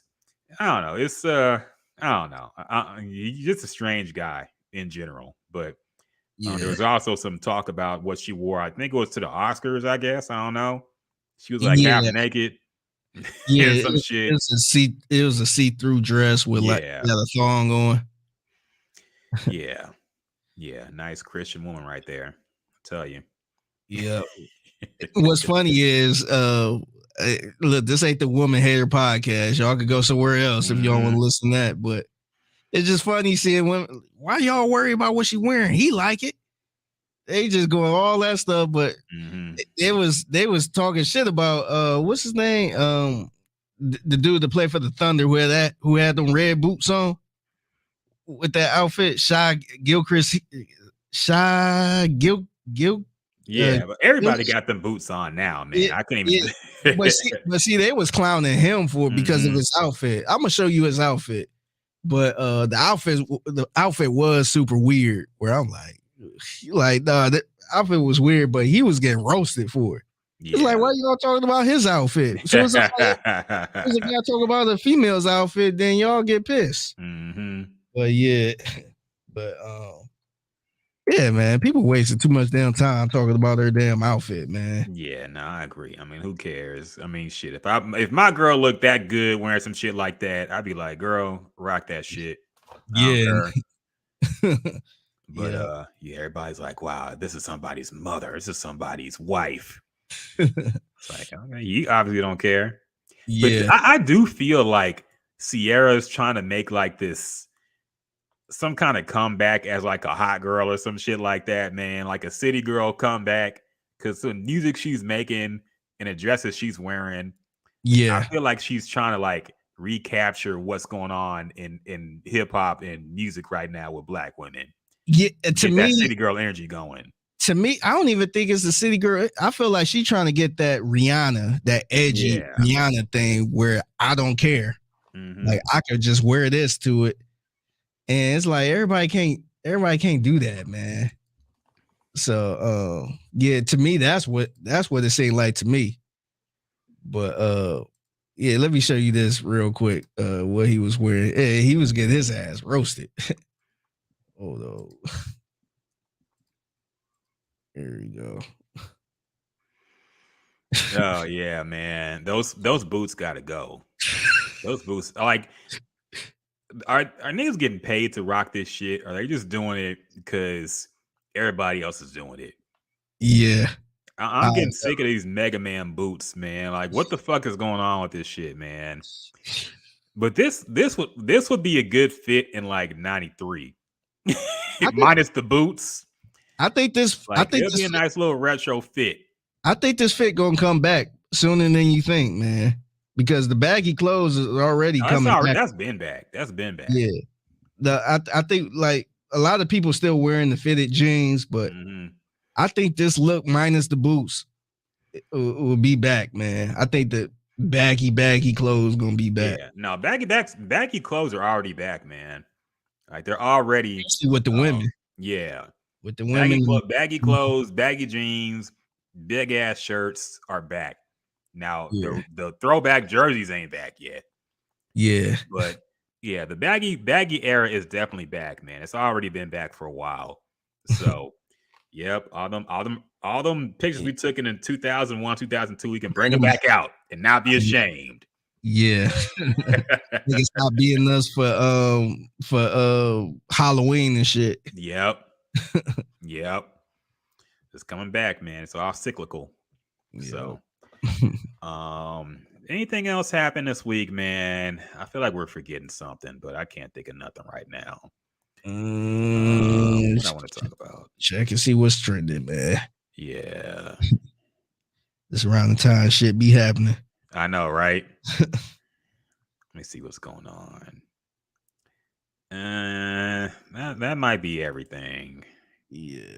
I can't think of anything else. I see Chloe Bailey trending. I think she had a sex scene in a movie or some shit. Oh, really? How you feel about show? How you feel about Hailey Bailey? That's playing. I think her name Haley, right? It's Halle. It's Halle Bailey. Halle Bailey. It's like Halle Berry, but Halle Bailey. Yeah, I see somebody in the comments said, "Hey, I thought Halle Berry was playing in this, but it was Halle Bailey." But how you feel about the Little Mermaid remake or the Little Mermaid movie? Was you a Little Mermaid fan? No, like The shit was for girls, man. Like my sister and my mom loved that movie. I didn't. Okay, yeah, I Low never key, watched. I didn't really like many Disney movies, man. Like I never liked the musical breaks. The only Disney movies I fucked with as a kid were Lion King, Lion King, yeah. Aladdin, and Hercules. Okay. Those are the only three I would watch over and over again. Anything else, Little Mermaid, all that other shit, I wasn't with it, man. Yeah, the only ones I watched was Lion King, and I watched Aladdin a few times, but that wasn't in my rotation. And Lion King was more in my rotation. But, Toy Story I liked too when that came out. I fuck with Toy Story. Yeah, but that's really about it, man. Yeah, but I'm out when the musical hit. Because it's funny because I was watching this trailer of the new Mermaid movie, and I'm like, damn, this actually look all right. And then once she started singing, I was just like, nope. Yeah, like I'm out. Like I am out on musicals, man. I cannot do musicals. Yeah, it's just annoying, and I don't know the live. None of the live action, like why they keep making these live action remakes. None of them have been good, man. Think about all of them that came out. They remade Lion King. They remade Aladdin. They remade something like new Pinocchio. I think they remade a whole bunch of shit, and none of them have been fired. Like none of them have been good, man. Like think about all the classics. Are you gonna say I want to watch The Little Mermaid? Let me watch the Chloe Bailey. Let me watch Lion King, and somebody put on the Beyonce version. You say turn that bullshit off, man. I thought we was watching the cartoon. and see, that's a good point you made, because I think right now in the moment it will do something, but it's not like timeless, man. Yeah, like, we're gonna go back to the OG Lion King. They remade the Jungle Book too. I remember that, and nobody cared. Yeah, we go back to the actual cartoon, man. We're not going back to the real Lion King or the real Mermaid. Yeah. So it's I don't know. I just wish they stopped doing that. We gonna get to a point where they're gonna try to do a real live Toy Story. I wouldn't be surprised, man. That will suck, man. At this point, I wouldn't be surprised they just remade the whole Toy Story and made it look like new. I don't know, but they're gonna have some white dude playing. They're gonna recast Buzz Lightyear as a black guy, and everybody's gonna be all upset. Yeah, Idris Elba. Idris Elba gonna be Buzz Lightyear. What the fuck, man? Yeah. Are you watching anything new on TV so far? Outside the Chris Rock thing, what have I seen lately? Shit, nothing really. What about you? No, I was watching my usuals. So I still need to catch up on Snowfall. It's the last season of that. Man, I bailed out of BMF, man. Oh, it's gotten bad. That show looking like a Tubi show, man. Oh no. So like I bailed out. So it was a scene where somebody came in with a dead dog in the church in the middle of service, and you could tell the dog is fake. Like the dog don't look real at all. It was like a Martin dog. And Snoop is in this show, and he's playing a pastor. So this don't look real at all, man. And Snoop pulled out a gun in the middle of service. Talk about, you about to make me get back to my East Side ways. Oh my God. I was just like, all right. I'm like, after that, I'm done. Oh my God. Apparently that show got worse because Young Miami is in it. Carisha is in it. And they said she had some of the worst acting. Yeah, I heard. Yeah, I did hear about that. Oh, this is why they call you Big Meech. Oh God. Yeah, you can't just put anybody into a fucking serious TV show, man. But yeah. So I'm done with that. But I haven't watched The Last of Us, the season finale yet. Yeah, I'm gonna binge watch that whole show, man. I'm finally gonna get to it. Yeah, maybe we could talk about it. I thought it was pretty good. It's obviously it's not neck and neck with the game.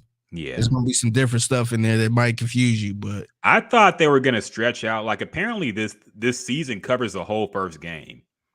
And I was kind of surprised by that because they've announced like 3 seasons, but there's only been 2 games so far. So I thought they're gonna stretch out. You know what they about to do, man?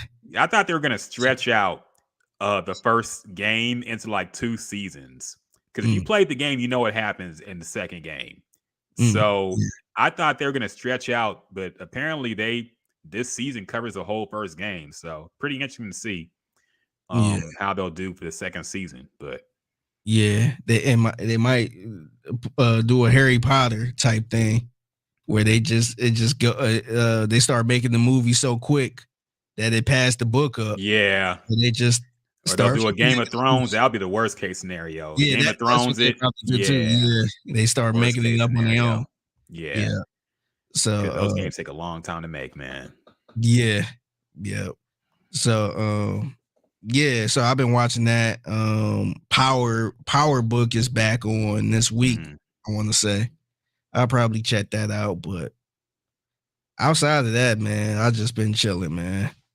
Same here. Tony Scott says The Mandalorian. I haven't seen that show yet, man. I used to be like a big Star Wars guy growing up, but I've just lost interest in it, man. I watched Obi-Wan and I didn't think it was good. This new I saw all the new movies. I didn't really like them. It's like, I don't know if Star Wars got worse or I just stopped. If I just grew out of it, honestly. It's one of those things I can't tell what happened. Because like visually they all look good. They got good actors in them. But it's just, I don't care about it like I used to. And I love sci-fi stuff, you know. But just Star Wars, for some reason, I can't get into it like I used to be, man. I don't know what it is. I might have just grown out of it, but it might just be me. Yeah. I'm still watching the Your Honor on Showtime. It's still pretty solid to me. So that's probably the best show out right now. And I think everybody on board with the show. So once that happens, it seems like the show start going down a little bit. Yeah. But so far it's still good, man. Yeah. I do hate when the show gets popular. Sometimes that's a good thing and it's a bad thing. Yeah. I think when it's a bad thing, it's like you can tell the creators start doing shit that the audience wants to see. Yeah, and that's when the shows start to suck, man. Because you're like, okay, you're keeping this character alive just because people like them, and you're doing this and this just because people want to see it. And that's when shows start to get shitty. When they get pop, that's what happened to Game of Thrones. Yeah, characters got too popular, then they would never die. So it's like, okay, yeah, and that's one thing that sucks about a show getting more popular with time is that they start to cater to the audience a little too much, and that kind of sucks. Yeah.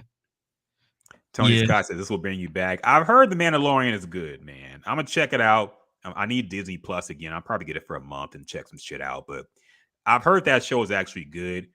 So I'll check it out. But I don't know. In general, I'm just kind of over. I think once Disney gets some shit, they just overdo it, man. Like every baseball stadium got a May the 4th be with you type shit going on, and everybody just like Star Wars characters. Yeah, it's like it's too much Star Wars going on, man. It makes you not like Star Wars because like, I don't like it because I never got into it, but I don't like it because of how everybody is about it. Yeah, it made me. That's kind of the reason why I ain't like Game of Thrones because people walking around like they got the fucking doctrines or some shit because they watch Game of Thrones. Like I'm like I ain't watching that shit now. And I'm like, oh, it's deeper. You know, it's just like, all right, like I'm not like if you acting like that, I don't want to act like that watching the damn TV show. So I ain't gonna watch it. It's Star Wars used to be a huge deal. I still remember in 1999 when Episode 1 came out, and that was such a big deal because it was the first new Star Wars movie since like the 80s, man. It had been like 20 years since the last Star Wars movie. Damn. Like, well, 15 or whatever. It's been a long time since the last Star Wars movie came out. And now it's like 15 of them since. Yeah, and now there's a new show every year, a new movie every other year. It's like, how do you get hyped about Star Wars still? It's always the same shit. It's like niggas with Jedi powers, and niggas flying around in spaceships. There's always the same type of stuff going on. But in 1999, when it was like the first new thing in a long time, everybody was super hyped about it, man. We saw that movie at midnight, waited in line for the shit, and it was just incredible at the time. So yeah, it was just the vibe is just different now. They always overdo it. Same with Marvel.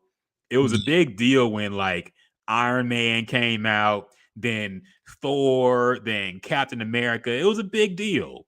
And now you got a new show every year. You got a new movie every few months. How do you stay hyped about this shit, man? No, we so far behind now. Like, I don't even know where to start at this point. You just give it up, man. We missed the last two. I want to say we missed the last two Marvel movies. Mm-hmm. So I don't know. Yeah. I'm sure Ant-Man will be on Disney Plus soon if it's not already. Yeah. But yeah, it's too much going on, man. It's hard to get hyped about something when it's like always a new thing coming out. Yeah. How you feel about the Shazam movie? Because I like the first one, man. I like the first one a lot. That just came out today. I like the first Shazam a lot, actually. I thought it was a good movie, man. I don't know if I like this enough to see it in the theater. I know I don't. It'll be on HBO Max soon enough, I'm sure. But I like the first Shazam movie, man. I thought it was actually a solid superhero movie, man. And I'm sure this one will be good too. We'll see. But I don't know. As in general, I'm just tired of superhero shit. But I might check this one out because I like the first one, man. I thought it was good. It was solid. Okay. So we'll see. Yeah. I think that about does it, man. It's been about 3 hours. It's been a long podcast. I'm over here sore. Been working out like crazy. I feel like I'm buff now. I'm over here with some weird sniffling problems, man. I don't know what's going on with me. I thought you were sniffing, do a little. Yeah, do a little line in between takes, you know. Tony Scott said Mary Kingstown. That's a good show too. I need to catch up on that. But I heard nothing but good things about that show. Yep. Some good things to watch this season. So I'll get into that. So yeah, appreciate everybody who joined the stream, man. Appreciate y'all. Tony Scott in the Facebook comments. Christina, Figgy's wife dropped by as well. Appreciate y'all for listening. Everybody chiming in. Make sure y'all check us out every Friday-ish. At what's it called? At around 7, 8, whenever we feel like recording. You know how it go. Appreciate y'all for kicking it with us. Make sure to subscribe on YouTube as well. Check out our ESG interview if you haven't. It's a really good interview catching up with ESG, a legendary hip-hop figure in our city. And until next time, y'all.